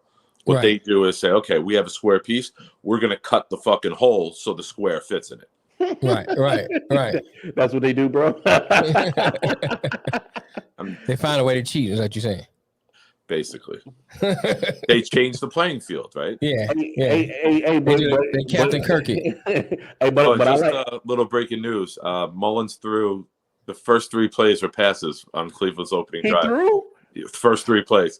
And then they ran. Wow. Chubb had a 6-yard loss because they run blitzed it. And as he got the ball, he got hit. And Raiders just scored. So, fuck you guys. What you mean, fuck up? I want the Raiders, huh? Wait. You stuck with the Raiders. That's good for you, Nick. That's good for you. That's what I said. Fuck you guys. Yeah, okay. You just... I got you. I got you. I don't know if it's a touchdown. I don't know if the second foot came down. No, hey, look, you got plenty enough time for the Raiders to just blow all that shit. Yeah, it's a touchdown. So don't get too hasty into that, bro. I'll say it while I can. The Jets were up 10-0 against Miami. I'm shitting on every Dolphin fan right now. I'm like, I know how the outcome is going to be. Hey. Sometimes it is what it is, but no. I do like your next point though, Eric. We just a damn running back, and I think Tua would look a ton better as any QB would. Well, I'm gonna take it a step further. Just do what Tua's used to, like he was in Alabama. You got to surround him with talent. Period. Get him some O-line help. Jalen Waddle, him and of course they went to school together at Alabama, so that helps. Jalen Waddle's been phenomenal for him this year. Gesicki, who's I think is an under the radar tight end who needs to get more publicity because he balls out. Yeah, and he can catch anything. That'll come with wins, though, right? The more it will. He gets that exposure because you don't really see Miami nationally. Yeah, right? Miami's been down like the Jets, so they're not getting the national games. They're getting their mandatory Thursday. I think next week or the week after they got the Saints. Monday night. I believe so. Yeah. You need more, but you haven't had that exposure. Like you just see no. It like you said, it'll come with the stats, but they don't see the game. He's a very nice player. You need more consistency from Devontae Parker, who's been there in Miami for a minute now, but he hasn't. Sometimes he balls out, sometimes he doesn't, and then sometimes he gets hurt, and then he's in and out of the roster. So he's like hit or miss based. He's hit or miss. Matchups. He can be eliminated from a game, either from a game plan or a cornerback. Yeah. Or I don't know. Yeah. I just don't think Tua has enough faith to throw him the ball a lot because I don't. Like you said, because you don't know what you're gonna get. And especially you already clicking with Waddle, so you already know that's his first read anyway. And then Gesicki's going to be a second read. And no, Eric, you're not wrong, bro. I think you just need to so stupid. Swap out a couple of pieces on your offense and just make sure you maintain your defense because your defense is or just play the Jets 17 times and Duke Johnson fucking 1,700-yard rusher. Bro, it hurt my feelings because I literally just picked up Duke Johnson like 2 days ago, and then I dropped him the day before the game. And he goes on. You never drop a running back going against the Jets. You hoard those motherfuckers. No, but that's no. I picked him up because all the other running backs was in COVID protocol, and then I think it was Saturday or Friday, they took him off the list. I'm like, oh, he ain't about to get them carries, and dudes is back. Gaskin, and I needed Gaskin in my big playoff in the 16-team league. I was in the playoffs, and Gaskin did nothing for me, and I'm gonna lose in the first round. So fuck the Dolphins. Sorry, Eric. No. I think the offense just keep it building. And funny because the Dolphins, Jets, Lions are projecting forward, and I think your arrow's definitely headed up. So it's all good. You're right, Nick. They did score. Nick Chubb is, but I'm looking at the game right now. Nick Chubb just ran all over like 3-4 different Raiders. So Nick Chubb doing Nick Chubb does. Oh shit, I'm behind. Oh, why you throw to the check down guy? What is going on? I'm behind because I paused it to show you guys the Kurt Warner Missy Elliott jacket. I can't stand the rain. I keep forgetting you guys are division rivals over here, Jets and Dolphins. But no, put your glasses on, Nick. Put your glasses on, Nick. Respect, Eric. Respect. I'm gonna tell you I'm 43 now, but when I was in my 20s and going to these games, my line that I would yell at Dolphins fans would be, "What kind of man wakes up on a Sunday for football and puts on fucking Aqua?" A gay fan. hey, I saw the greatest thing in the world, and you love this, Nick. Did you see big man Christian Wilkins get down after the touchdown catch? Yeah. Bro, my man did the worm. He was in there break dancing. Like, come on, you got to give it to the man that the big man was getting busy, dog. All right, you gave it to him. Move on. Next topic. All right. I'll move on. I will say this though about the Jets, real quick. Tough. Without Moore, without Davis, Wilson's evolving. I know the wins aren't there. I know the stats aren't there, but you see the playbook starting to open up more. You see them having faith in him. Interior stuff. Yeah, he's a nice player. Well, did he just drop that touchdown? Oh, he just dropped it, bro. What on the sideline? Yeah. Peoples Jones just dropped I think it. he was out of bounds too before they even threw it. Maybe he got bumped out of bounds. That's why there was no flag. Either way, he dropped it. He dropped that. Bro. Oh, please don't hit me. He dropped that. Come on. You're gonna hit me. Oh my God. 2 hands on the ball, take the fucking hit, you pussy. Yeah. Hey, it's that new age football. That's why man. he dropped it, because he's like, no. He was worried about the hit. He was worried about the hit. Let me see, where his foot at? No, but hey, you right. Get my man Christian Wilkins. You gotta catch that. It was a nice moment. I hated that it happened against us, but that was pretty cool. I will say that. Hey, we always get props for the big man that makes some athletic moves around here at I.O.W. Sports. Got to show love to the big guys. Nice. Watch out for the big girls. All right. So next topic. Packers and Ravens end up coming down to a barn burner at the end of that game. So I want to give. I'm gonna say this real quick, and then I want to get you guys' thought on it. Now, this is 2 games that the Ravens have lost on a 2-point conversion. I'm not mad that they went for it, but what I am irritated about is that it was the same play, and it didn't work. And it's like, if you're going to take those chances, you need to, 1, have a better play and better execution. So how are you guys? So awful today. So what's up? I watched the play last night. I even paused it when they showed the highlight. He rolled to the right, but in the left slot, he had Hollywood Brown. Oh yeah, I saw it too. Ran a drag into the back of the end zone. And he was wide open. He had everybody roll to the wide open. He was 5-6 feet ahead of the cornerback on a sprint. Man, he was wide open. I could have made that. Right. Bro. You're right. You're 100% right, because I saw the same thing. I'm like, yo, Hollywood Brown is literally just sitting there with his hands wide open. And now, don't get me wrong, Hollywood Brown is he's good for dropping some catchable balls. So I don't know if that plays into it or not, but Man, he was like, Nah, you might not catch this, bro. But he does some damage to balls. He's like a gang of ass. Way to bring it full circle, Nick. Way to bring it full circle. Pretty little bow. It's Christmas. Gotta put a little bow on it. Look, that was the same play that they did against Pittsburgh. And my thing is like, if you're going to watch that film, of course they did.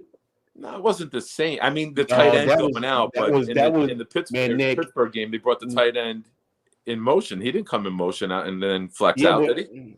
No, he didn't. But what I'm saying is, this is pretty much the same play as in to put Mark Andrews in a position to catch it in the flat by himself. Oh, you go to your best player, right? Well, obviously, but I mean, he was covered. He was double covered, and you can't try to force that football in there. And I'll give Huntley his credit. Every time he steps in for Lamar Jackson, he's been better than Lamar. I'm not going to go that far because I'll let you say it. Let's do it. I'll let you say it. It was 4 straight games with Lamar, and they couldn't score more than 20 points. I give you He's that. come in and went toe for toe, 31-30 against Aaron Rodgers. Man, Nick, I'll give you that. The bigger scope, Lamar has been better. But this season, this team, this structure, he's playing better under the current circumstances than Lamar has. And the proof is in the offense. We got a Scott Mitchell situation here. Hold on. Scott Mitchell.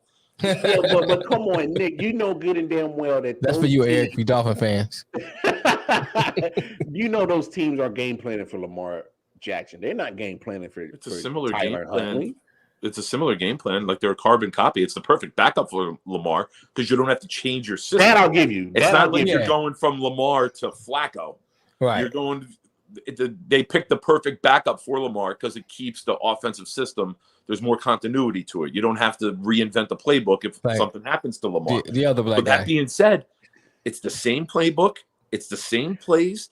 And he's putting up more points than Lamar has in many of the games leading up to this. Maybe Lamar was banged up, a little injury riddled, and who knows? I'm not saying he's a better player or better. You're just saying in those moments. I'm saying right now in this structure, he's producing more than Lamar had in several games leading up to this. Okay, correct. You can't argue that. No, I can see it.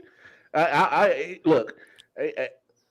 It's a good story. All I'm saying is I don't want the Baltimore fans and I don't want to hear no media talk saying, will we Lamar's up, he's eligible for contract. Maybe we should I don't want to hear none of that. You keep Lamar Jackson. You resign. Harbaugh really loves Lamar. I'd be surprised. And it's not a big enough. He was getting flack about Lamar. He kept sticking with him. So hey, now let me ask y'all this. Now, because this brings up a good point, and I'm not going to deny it. Huntley has played damn good in the place of Lamar. I mean, you know how it goes. It just takes that one media person to just preach. Most popular guy on the team is always the backup quarterback when he plays well, right? Right. Yeah. It's like the cult following where like, okay, we want this guy to take over. Mm-hmm. I think, are we all in agreement that you don't swap out Lamar Jackson for Tyler Huntley? Are we all in agreement? Well, you're right. Why was Lamar out? First of all, why was Lamar out? His ankle from last week. So I think since he's playing well, you ride Huntley as long as you can. Because here's my thing. If Lamar's healthy? Well, I'm saying because you give Lamar a chance to kind of heal. Because that ankle ain't healing in 1 week. Mm-mm. You know what I'm saying? It may be better. Like, you think about in football. If Lamar's out, yeah. I'm saying like this. Say Lamar gets cleared. You're saying still ride with Huntley right now? I'll ride with Huntley next game. Depending on who they playing. What is their schedule anyway? It depends on who they playing. Like, let's say they playing like the Lions or the Jets type. No, they should. I'm saying in general. With the Steelers left? I'm saying in general. I'm saying they playing somebody like Jacksonville or somebody like that. Okay. You let Huntley play. I think they got Cleveland and Pittsburgh left. Well, obviously you just, their last 4-game stretch was hard. Of course, they had Green Bay yesterday. They got Cincinnati next week, and you play Lamar that one because It's a playoff game. Yeah, because that Lamar has dogged Cincinnati in the past. Like he's had 150-yard rushing games against Cincinnati. Well, not just that. Cincinnati went into Baltimore earlier this year and dogged the Ravens, and so now this is in Cincinnati, and this is for first place on the line of the NFC North. And so, I as much as I like what Huntley has done, I need my horses out there, and especially if Lamar's cleared, he may not be, 100%, and being, Lamar before the injury. But damn it, in this type of moment, I need my dog on this one. I need my dog on that one. You can't need to play like a pit bull, not a chihuahua. I hear you. You get out there and play. Hey, but I think this speaks to the bigger question because here's the good thing about having Huntley playing so well and you still got a Lamar Jackson is because. I mean, you're injury away from missing time. You're COVID away from missing time. So you got a good option at backup just in case you're going to miss your starter, and so that's a good benefit to have. What year? Oh, that was a bad call. What year is Huntley? Yeah, 50-yard penalty. But that was a nice move by Carter to get away to get that throw even off. That ball wasn't catchable. That was a bad call. Unless he held him before then. Let's see. He held him and prevented him from coming back to the ball. Okay, I see. I think they tossed it on. Okay. Yeah, but come on, man. I'm not saying I agree. I'm just saying what was. No, I don't like that call because both of them kind of fighting. Huntley's in his second season, but come on, y'all know good and damn well NFL's been inconsistent on what's pass interference, what's a catch. I mean, we can have that conversation on the whole show on how inconsistent they are with that. So the only way it'll ever be consistent is if you have the same crew doing every game. It's the only way you'll have consistency because there's too much interpretation of the rule, right? Right. What the rule is. Angle. You got 7 officials trying to watch 22 players, and you're out of position sometimes. You don't see, you're not in the right angle to see it. It's a blur because they're running past you. Mm-hmm. Or you turn to run and the penalty happens and you don't see it. It'll never be perfect. It'll never be 100% like continuity or consistency with the refs just because there's too many moving factors. So what's the answer then? Deal with it. Like you can't make everybody see and think the same thing, right? I guess for lack of better terms, yes. But just make it, say if it's at 30%, make it down to 15. You know what I'm saying? Just make it where it's more consistent. Yeah, I agree. You're never gonna get 100% consistency because you got the human factor in there. Yeah. People suck. We say it every show. People suck. Right. I'll be right back. So there's a good hole. But anyway, so I had to come back. I was going to get up off the couch.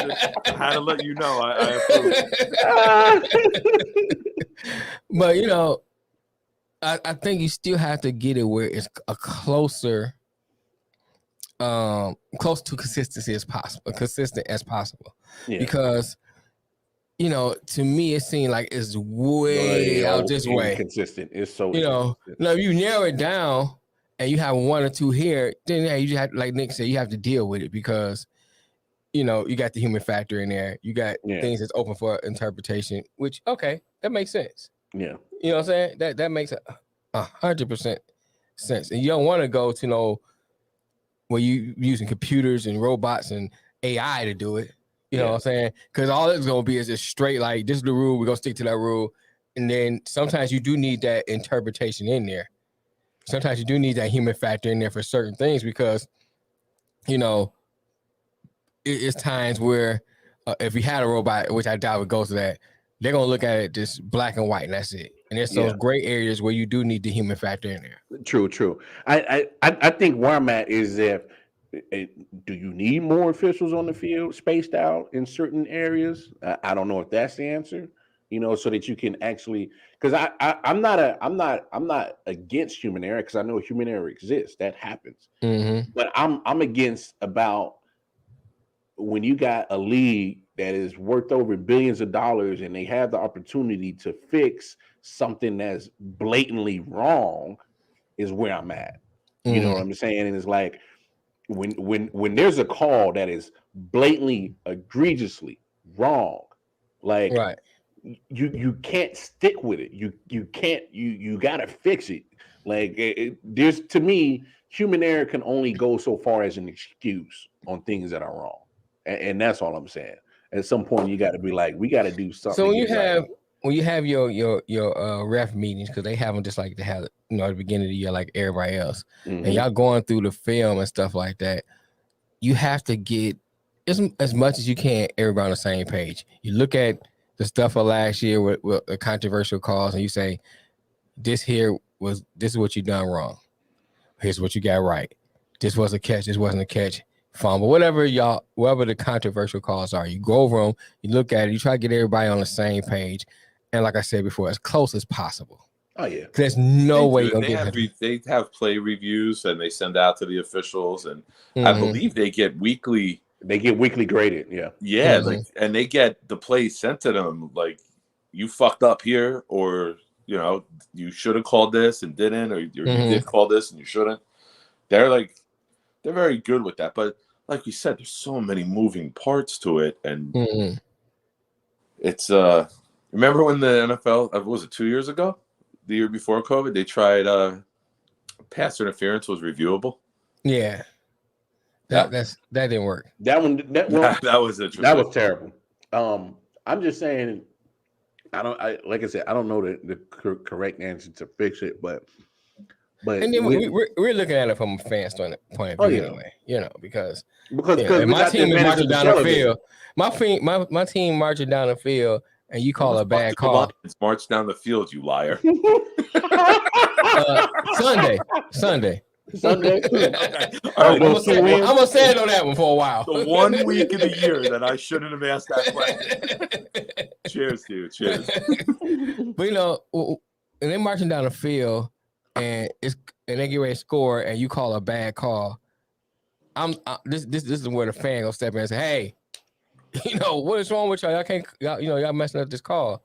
So, but if you're looking at it from an overall standpoint, you just got to get where you bring the numbers down to as close as possible. But like I said, it's never gonna get 100%. There's no way you can. And we're not having any discussions that the league doesn't have, and they don't do it in their meetings. It's something that obviously is their goal, but it's just, and maybe the refs like maybe world new refs. Peace, right? It's like world peace or to solve hunger. It's like, right. All right, how are we going to do it? We can talk about it in theory all we want, but how are we going to do it? Hold on, this is a little side note. Do you know that world hunger can be solved just by one billionaire? They can just write a check and solve world hunger. Like Warren Buffett actually write a check and solve world hunger. So I think it's more political than anything else. But go ahead. that was a deep sidebar, but I was saying you brought up a good point about the age of some of these referees. I mean, how do you expect for a mid-50s, maybe early 60s, some of these refs are in that age range of with cataracts trying to make a call and keep up with motherfuckers can't drive at that age. How you know what the catch is? You know what stop sign is. Hey, they got restricted driver's license shit. You know what I'm saying? You asking them to keep two eyeballs on 20-year-old, 21-year-olds that are moving at 25, 23, 24 miles per hour on the field. And I'm like, you're asking a lot of these old geezers, man. I think there's been a youth resurgence through the referees. Like, I think you see some younger guy, like you got some females younger out there too now. Yeah, that one got a nice little. She got a gang ass. hey guy. So she got Crips and Bloods. She gang banging. Gang ass. She worked that sideline like it's a corner. You know what I'm saying? So west side. No, east side. And this will be our first playoffs, together with the show, because I joined you guys in April. My favorite fucking thing in the world is the midget on CBS who's the ball guy. You trust me, you will see. CBS, he does the CBS game every week. He's one of the NFL employees on the sideline with like the reflective vest on. Oh, okay. And he's a midget, and he does this. He's always with the CBS playoff game. Oh, I thought they just hired a kid. I didn't know it's a no. It's a midget. It's fantastic. I love midgets. Mini Me is playing football. It's not a mini me. It's not that. It's more like a Beetlejuice type. Beetlejuice? Yeah. Like you could just. He's probably like 3.5 feet. Oh wow. But it's funny as hell when he gets the ball looks like this fucking big next to his head. No, trust me, you'll see me posting pictures of it. I pause the TV every year and be like, my guy is back. I can't wait for that because that'll be some good laughs. I never noticed that. Wow. Oh yeah. Oh, and the correct term is little people. Midget. I don't fucking change for people's feelings. People can have whatever feeling they want, but I'm not fucking changing what I say to make you feel better. And just for the record, I'm one sip in and shit's already starting. I see. Yeah, that shit has already started. Goddamn. Calling out midgets. Yeah. Some other headlines. You're a midget. You don't have feelings. You got wow. Shit going You're too on. small for feelings. Yeah, they couldn't fit it in. It's one of the things that got left out. You're too little for feelings. All right, since we're not doing picks, real quick story. I used to be a cable guy. And I go into the house. I can see that. When you get to a house, these old wooden doors have like 3 little glass panes in them. Yeah. Normally, you could see. I knock on the door. I could see somebody coming. All of a sudden, the door opens, and I look down. It's a midget. I go, ooh! It's what it is. Wait, hold on. Ooh, was your response? That I went, ooh, like I got all excited. Like I love midget sighting. I don't see one of these in person. So it's a house full of midgets that live together, bro. I'm telling you, the paintings on the wall were only like this high, like the everything on the wall. And me being me, I always take pictures of a midget sighting and I share it. You guys follow me. You've seen the shit I put up.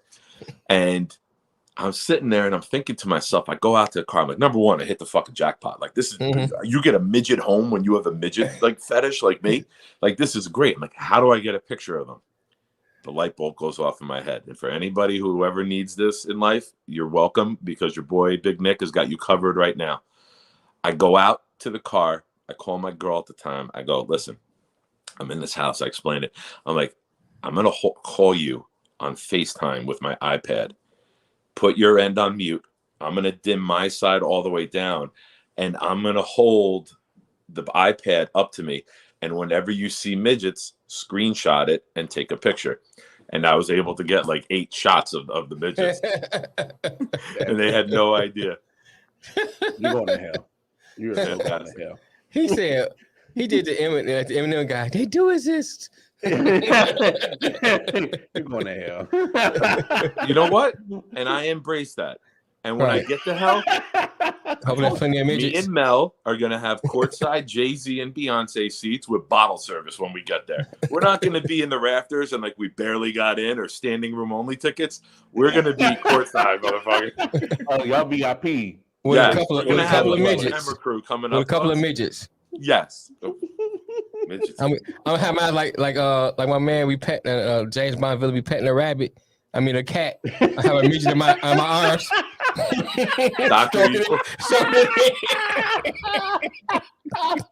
Stroking his head.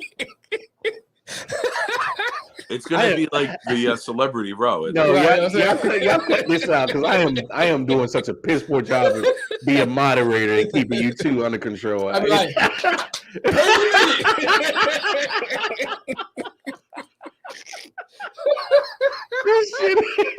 look, you two are acting up, but no. Let's get back to it. I'm sorry. Let's get back to a little football for the last 20 minutes of the show. All right. It's amazing. The show started off with Tiger Woods' kids and how beautiful that story is, and now this is where we're at. Same size. I missed that. What did he say? I said they're the same size, Charlie, midget, same thing. I'm sorry. Go ahead, Lamar. No, we're going to hell because I am being so complicit to this. Stop inviting me to your party, sir. But no. Couple of quick football notes before we finish the last 19 minutes. Falcons. Of course, they're dead in the water, but this was Nick's sleeper team that he brought up a couple of weeks ago about the San Francisco 49ers. Mm-hmm. They pick up a big win beating Atlanta Falcons, and they have currently that the Niners get the Cowboys in the first round. 8-6. Fucking pray, because that matchup is not something the Cowboys want to see. The Cowboys want to rush the passer. They want to try to jump picks. That is a horrible, horrible matchup for the Cowboys, and I fucking pray we get it. Well, tell us how you really feel. Right. Fuck the boys, don't ask me for shit. No, so Nick hit it on the head about a month ago. He was like, watch out for the Niners. They were 3-5. Yeah. Mm-hmm. They were 3-5, and they were getting Kittle and Debo back. And we talked about it. I said they can get to 9-5. They lost the one, but they had the one without Debo. And I said if they're healthy, they would be 9-5, and they're almost there. Yeah, they're not far at all. They're 8-6. So you weren't. And they beat Seattle if they have Debo. Yeah. They lost that game by a touchdown. You can't tell me Debo's not scoring on that. Oh, without a doubt. So, but look, 8-6. You see what you need to see from the Niners that everybody wishes that they would be on a consistent basis. Play defense. They're running the football, and Jimmy G has been staying healthy. And you see him distributing the ball to Debo, Brandon Ayuk a couple of times. George Kittle has been playing lights out the last few weeks since he's been able to stay healthy for the last few weeks. And this is what you see. This is the team that showed up in the Super Bowl against the Chiefs a couple of years ago. Mm-hmm. And same so, blueprint. Same blueprint. And that's the blueprint the Jets are building. Mm-hmm. Power run game, play action, rush the passer. Bosa could still win. Nick Bosa could still win Defensive Player of the Year. I think he got 15.5 yesterday. Garrett's at 15 entering this game. Watts 16.5. Yeah. So, yeah, it's why I want a pass rusher so bad, because they could just change the game. They make you account for them, and when you can't get to the quarterback consistently, you don't have a chance. Yeah, but no, great job by Nick of seeing that before everybody else, making sure I give my flowers when people deserve them. I've only was like able a to black rose though. You're throwing on my coffin, right? No. Too many thorns on that. I ain't trying to handle it. But look, the 49ers, I would definitely watch out for them on the NFC. Whoever gets them in the first round, you better be a good quality football team to beat them, because they're going to come in and try to smack you in the mouth for sure. Right. Of course, Bengals Broncos, we had the unfortunate thing. Teddy Bridge went down, had to get carted off. So, prayers out to him. Hopefully he's all right. He got released from the hospital today. Did he? Okay. He entered the concussion protocol. They kept him in observation. Schefter tweeted it out this morning. That Bridgewater was released, and he's now in the concussion protocol. Cool. I'm waiting to hear about the Jet player, Riley. I haven't heard anything about him. No, I haven't heard anything. He left either. the field, the same thing. But no, well, prayers out to Riley as well, and hopefully he's all right. But unfortunate thing for Teddy. I don't know how this plays into the future of him playing in the NFL. I'm not sure. He's already had to deal with the serious leg injury before, and I don't know if this harms his marketability, to get picked up from the team. I don't know. I hope it doesn't, because I root for Teddy Bridgewater. But one of the really great people in the league. We've said it a couple times. Like you can't find a bad word about him. And my favorite Teddy moment is when the Saints won the playoff game and he did the chopper style through the locker room. Like, it's just very un-Teddy, like, for everything. He's always like calm demeanor, cool, and then he's going nuts because they won the playoff game. But you know what it is? I bet you people love playing with Teddy, man. I bet you Great they person. do. I bet you they do. The Broncos, who are still in contention, but man, they just can't find a way to get enough offensive production, man. That and it's no knock on Teddy, and it's damn sure, but it is a knock on Drew Lock, but because he's been there in Denver long enough. They, if they're not in the Aaron Rodgers, Russell Wilson, or Deshaun Watson sweepstakes at the end of the regular season, I don't know what they're doing because they will. They were in the Peyton Manning sweepstakes. They've shown like we will go and get them, yeah, because they haven't been able to draft them. Tebow, Osweiler, Lock, yeah, not Luck, yeah. Lock, bad Lock. Yeah, he's a bad Lock. I think 100%. I think they got to. And if they miss out on those secondary players, Matt Ryan, because he doesn't fit the mold of what Arthur Smith wants to run in Atlanta, and Jimmy Garoppolo. If they decide they're going to go with Trey Lance and he's going to be the guy. Yeah. The only knock I got about your take about Matt Ryan, I see him. The only reason why I don't see him moving, he's not a target. He's the fallback option. Let me clarify that. No. I liked your take on saying that he would be a good option because I think Matt Ryan can still spin the ball and make the certain throws that you need. I'm just saying that his contract and how much guaranteed money is left. I don't know. I have to look into that. With a team like Atlanta, who's probably one of those teams that could be on the verge type of teams, I don't know if you want to give away all that dead money and get nothing in return when you need to build on that team. So I think he might stick for probably one more year. But I like your take on it because I think Matt Ryan can still fling the rock. But Arthur Smith, he ran that offense in Tennessee with power run game. It's RPO and Tannenhill, and he's doing. Ryan's trying. He's trying. He lost Julio, and then Ridley cashed out with the mental health for the year. Yeah. So, you lose top two receivers from the year before. I watched it happen with Sanchez and the Jets. He lost San Antonio Holmes and Braylon Edwards, and then his career was basically done. Right. So it's the talent around you is just as important as your talent too when you're a quarterback. Look at Brady last night. Facts. No. Bring a perfect point. So, but the Bengals, man, I know they get the win, but I'm still kind of, because I was with Nick when he was like, man, they watch out for him, and then as soon as we crowned them, they lost 3 in a row, right? Yeah, and I don't know if they because you look at it, they have a lot of young guys on that team that haven't been in that position of pressure or trying to, get to the playoffs. And so I don't know if the moment's too big for them. I don't know if it is, but I think it would be a good story. But like we said earlier, next week's game against Baltimore is going to be a very important game. Right. And you get it at home.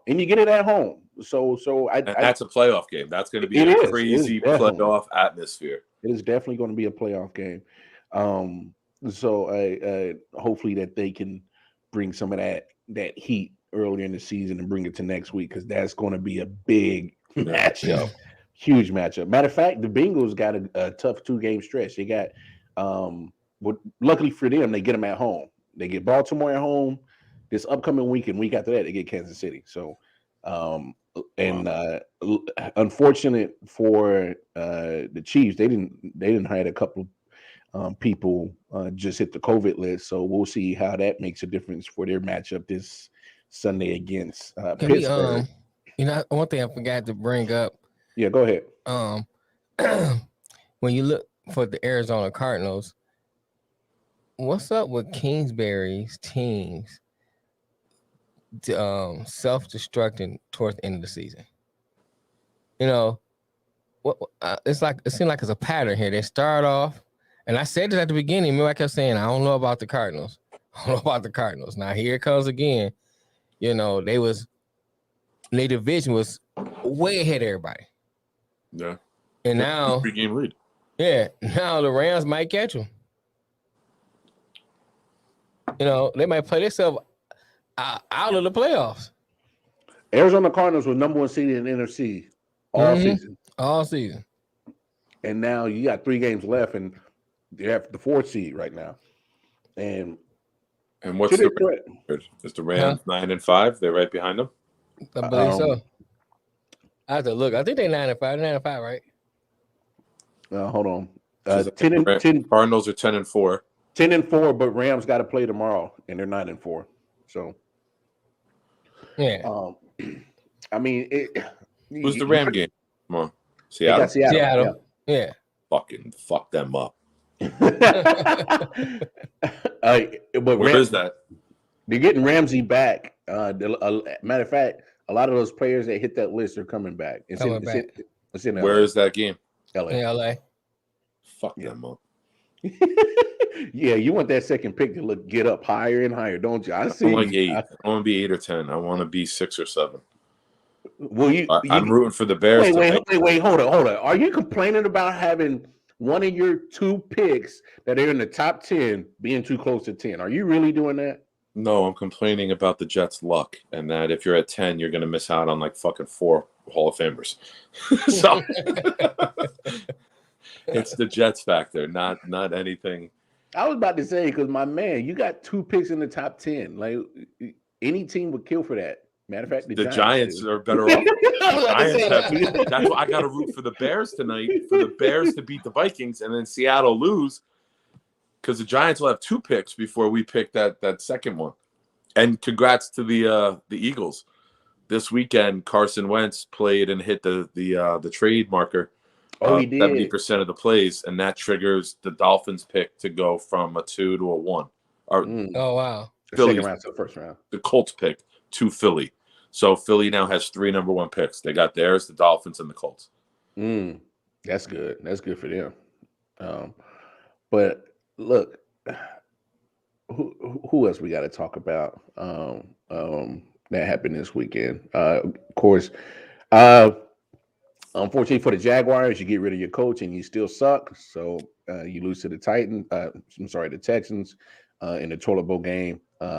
I went Jacksonville because I thought once you get rid of some bad juju around the team, that maybe you would do better.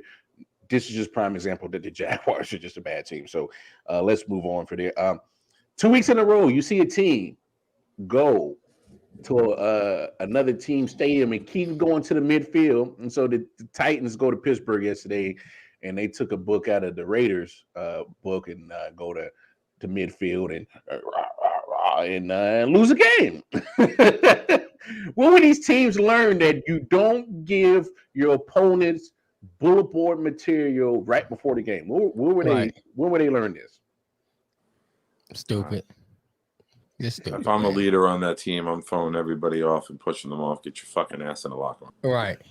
Like, why are you doing this? Like, it doesn't name when it ended well.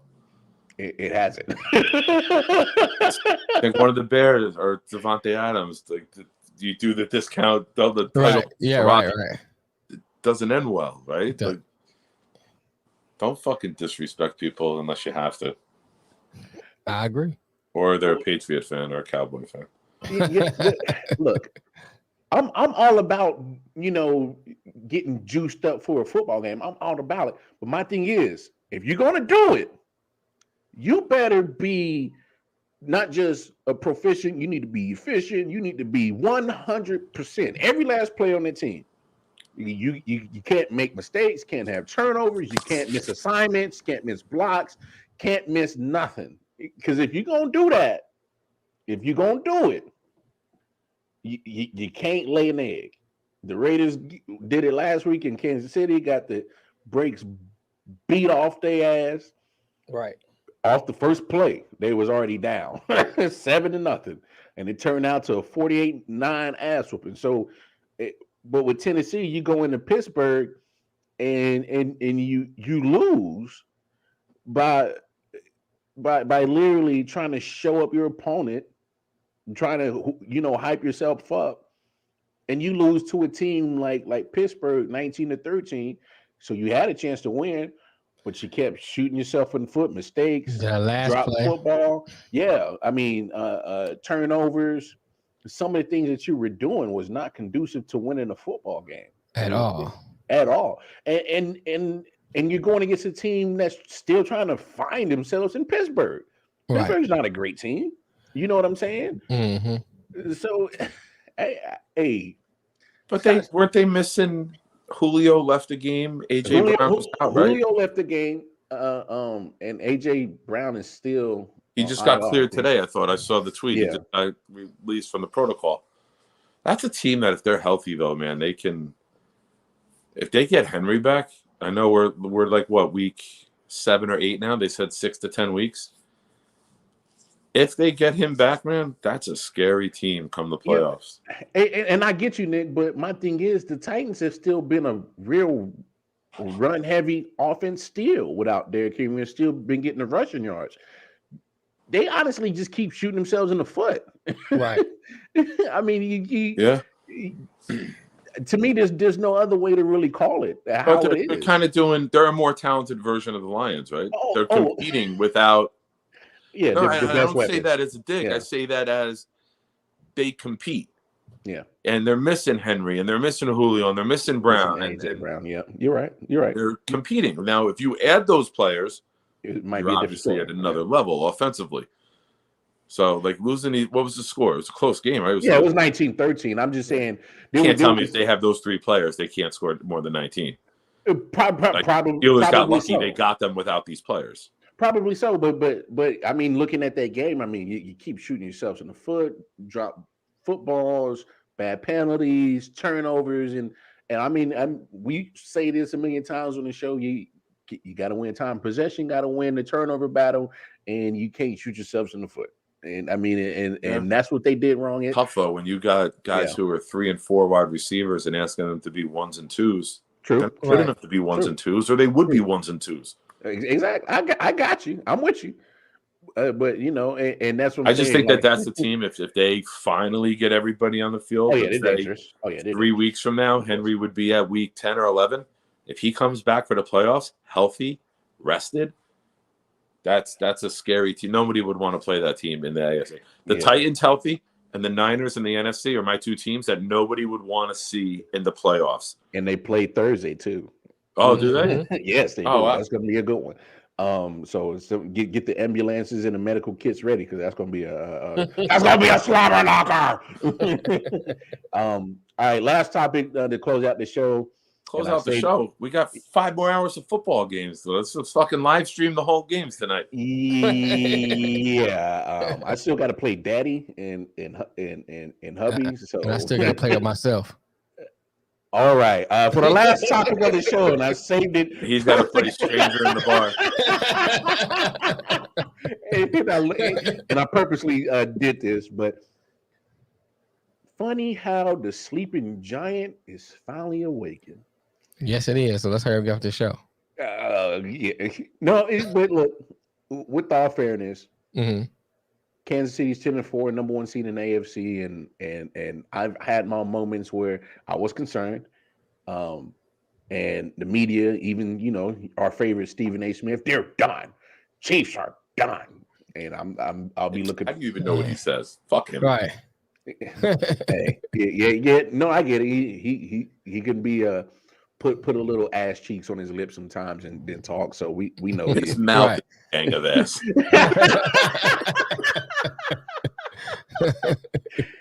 But it's funny how things shake. So you look at the 4 losses that the Chiefs had, all in the AFC. You lose to the Chargers. They get the revenge on that. They lost to the Bills, Ravens, and who else did they lose to? Washington. No, they beat Washington. What are you talking about? Who did they lose to? I thought it was Washington. Oh, shit. Titans? Yes, they lost to the Titans. Titans, that's okay. So Bills, Ravens, Titans, who were all ahead of them in the standings for majority of the season. And then you see the Titans get a bad loss in Pittsburgh. The Bills have kind of stumbled some. Ravens, they're stumbling. And lo and behold, they got some help from the Colts on Saturday and knocked the Patriots out the first seed. And there they are, sitting at the top of the first in the AFC. It's funny how things happen. That's all I'm saying. It's funny how you left that for last. I was going to ask a question, but I see the timers. No, go ahead. Go No, ahead. no, no, come on. It's not worth talking about. We're over time. What's the Chiefs' remaining games? Got Pittsburgh. That easy. Sunday, so pretty much after Christmas. Well, I'm not gonna say it's easy. That's at home, and that's their last home game. Pittsburgh can't score.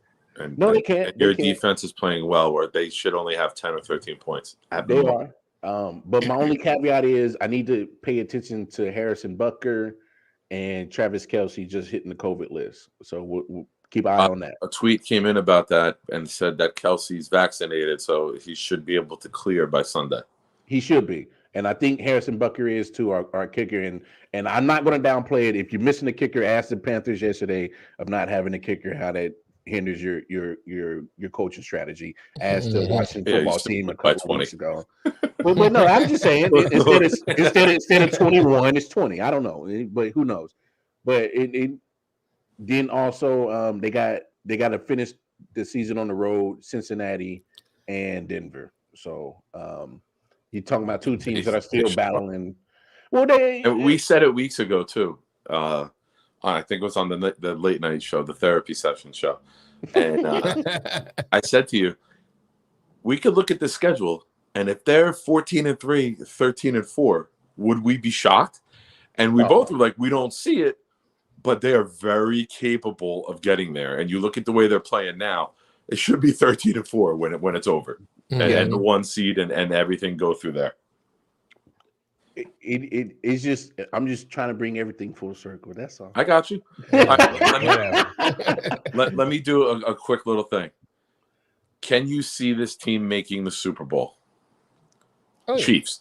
Oh yeah. Yeah. Patriots. No. Titans. Well, I don't know. A little help. No. Henry's back and they're healthy. Right. No, I'm going for the Patriots. I can see them in the Super Bowl because not just of the hoodie. I don't see it, man. I think they lose to Chargers. I can see them in the playoffs, but I can't see them they in the get Super in that Bowl. wild card round. If it's Chargers or Colts, I think they both go into New England and beat them. Hey, fair enough. Or Titans. If the Colts take the division and it's the Titans, I think they go in and they can take them too. That's so funny. Before you go on to next, how Titans are 9-5 and Colts are 8-6. Luckily, the Titans swept them because, I mean.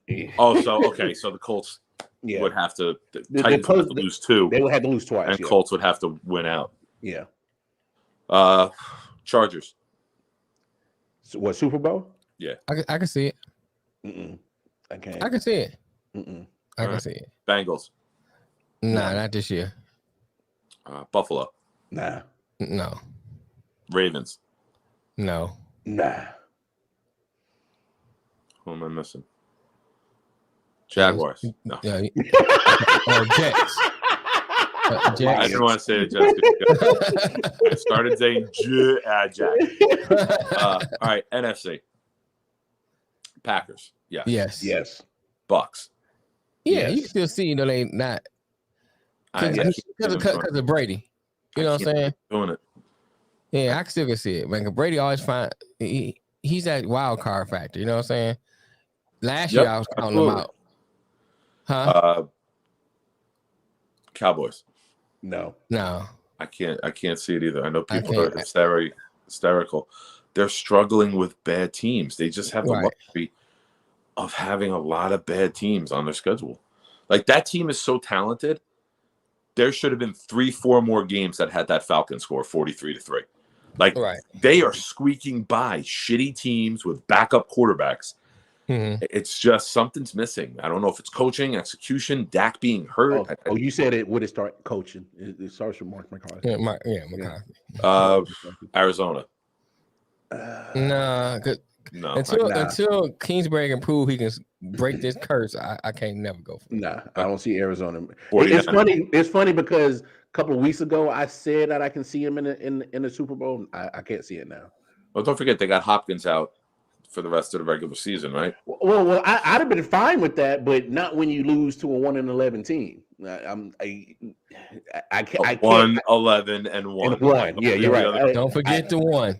Yeah. Also, did anybody hit on the lottery the other day? Because I said go play 1-1-1-1. All right, you need to figure that out. I forgot to even go play, but no, no Arizona. I can't see them in there now. No 49ers. Yes. Yeah. Right. Yeah. Like I wouldn't be surprised if the 49ers could, because run game defense. They've already proven they can go into Green Bay, and when they had Cap, a lot of those guys are still there when they went on that Super Bowl run. That defense, they can go in there and win a game. Defense and run game can travel. They can go play in Tampa. It can go play indoors in Dallas. It can play in Green Bay in the cold. I can see the Rams in there too. Is a fucking nightmare. Yeah, he is. Yeah, he's a problem. I would love to have him on my football team.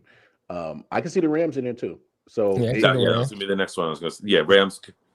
So literally on the NFC, I can see the Rams, I can see the Packers, I can see Bucks and 49ers. I can see those 4 teams go to get to the Super Bowl.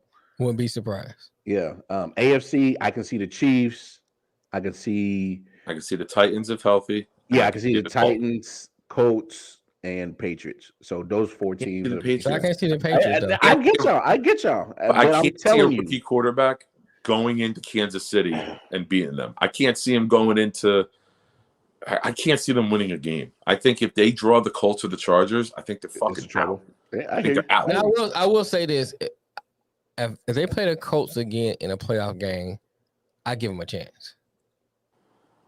I won't, because they got manhandled. You can't but Nick, coach manhandling. You can coach strategy. They still had a chance to win that game, lining up and pummeling you. But understand play this, after play. If it was outside of that run, that late run that Jonathan did, they still had a chance to win that game, even though they were manhandled. And the Colts lost their receiver, right? Who was the receiver? Right. What up, Ken? Pittman. Pittman. Yeah. Because he got lost it. They barely threw the ball. So yeah, you don't Carson know. Wentz only had 12 attempts. That's what you want.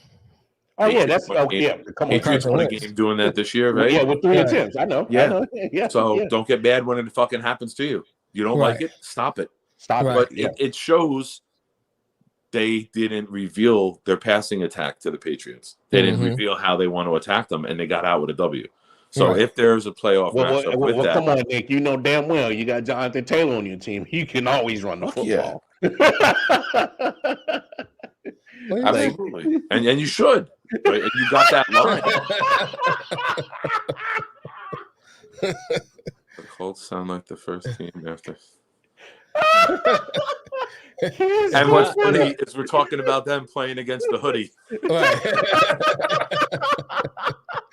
I think that's a good way to end the show now. Yeah, that is a good way to end the show. So we always got to get one racial joke in. But no, I actually that was good. So without a doubt, I think we could probably see 4 teams in the NFC and agreeable on 3 teams in the AFC that can probably land in the Super Bowl. So But let's finish with just the regular season, because there's still a lot of question marks on how this shit's going to end. Like seriously, it's like. But it's fun to go look back at. I got you. When we're in late January, we look back at it and be like, AFC NFC Championship weekend. We're like, oh, we knew this would be the matchup. Yeah.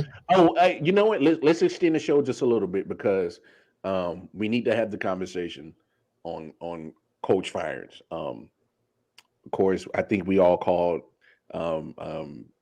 Urban was going to happen. I think we just differed, because I thought he would at least get to the end of the season. Nick and Mel was like, nah, he ain't making it. So let's talk about it. Matt Rule in Carolina. What year is he on? Third? Second. I'll give him another year.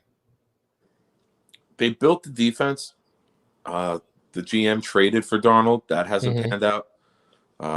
Since the I'm back, you're 0-4.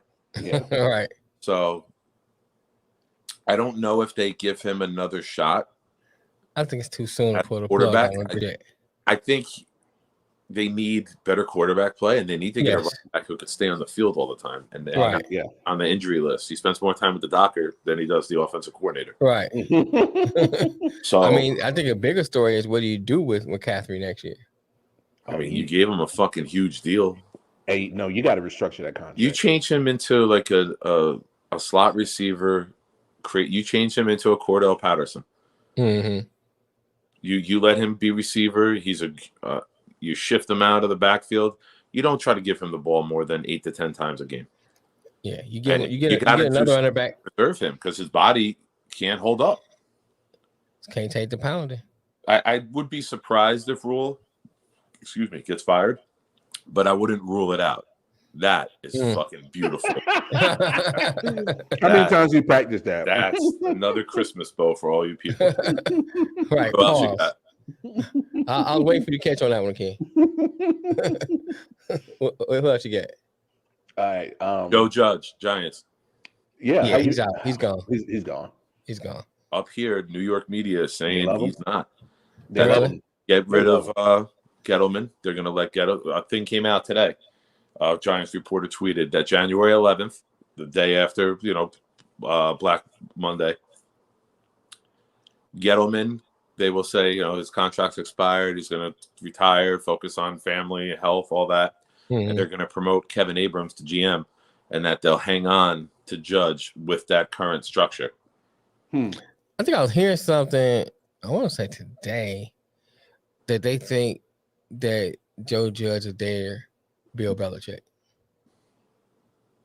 Well, almost a Parcells type? Parcells, I'm sorry. You're right, Parcells. They think that Joe Judge is they Bill Parcells. I mean, I can't knock Judge. Gettleman sucks dick. Oh, yeah. You take running back at number 2. You took Andrew Thomas at number 4, ahead of Wirfs and Wills, who are light years ahead of him. Right. You took Daniel Jones at 6 when you didn't need to. Could have had Josh Allen, the pass rusher, on the Jaguars. Mm-hmm. And then I don't know. I think they go make a play for a quarterback because I think they're done with Daniel Jones. Yeah, he's gone. But if they don't, I think I could see them taking Pickett from Pitt or Carroll from Ole Miss, who are both starting to rise in the draft. The draft guru conversations of teams love them. They love their character. They love their grittiness. They love their toughness. Pickett to me is like, I think he could be like a Herbert. If he gets a good situation, I think he can come on the scene quickly. Yeah. And I'm not sold on Carroll. I'm kind of iffy on Carroll. Yeah, I'm kind of iffy on Carroll too. I think Carroll could be like. I think he can develop. He's not big, right? He's like no. He's like a Drew Brees type, right? Right. He's a smaller Marcus Mariota, if that makes sense. With more hair. And what do we say about Daniel Jones? Ironically, Daniel Jones is a Marcus Mariota.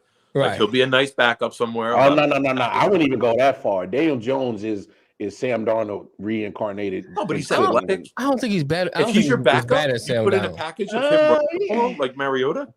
Yeah, I like him. I like what Nick said. I don't think he is bad as Sam Darnold. I just don't think he's that bad. Darnold sometimes. No, what I'm saying, he's injury prone and he's turnover prone. That's the same thing with Sam Darnold. Injury prone and turnover prone. Two bad prones. Those traits are similar, but their playing styles. Okay. You're right. Jones' playing style is more aligned to Mariota. You're not afraid of him passing the ball. You are afraid of him running the ball. And if he becomes a full-time backup, you can have a nice package of plays for him where he comes in, and now you're not afraid of him taking a fucking hit on an RPO because of the fact he's the backup. Yeah. Yeah. So you can reinvent him. You can't reinvent Sam Darnold. just can't. I had such high hopes for him, man. Hey. And I know he's been in 2 shitty situations, but he hasn't helped himself at all. Right. No. Last coach, does Matt Nagy make it? No.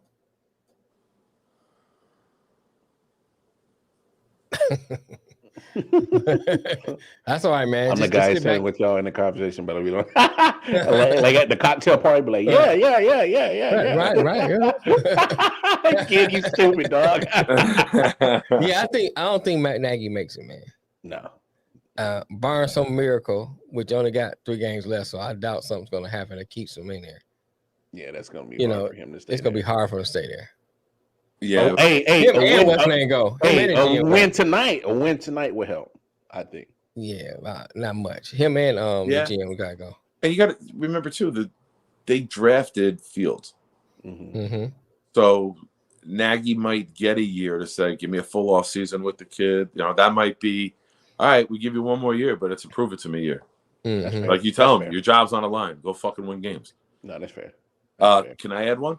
Yeah. Go ahead. Pete Carroll. I think Pete Carroll may leave before he gets fired. Okay. I think I'm with you. I'm with you on that, man. He especially not a firing, a coaching change. But especially if Russell leaves, Pete's not. He don't have the heart for no rebuild. He just doesn't. No, he don't have the time. He's fucking right. He's in the 70s. Right.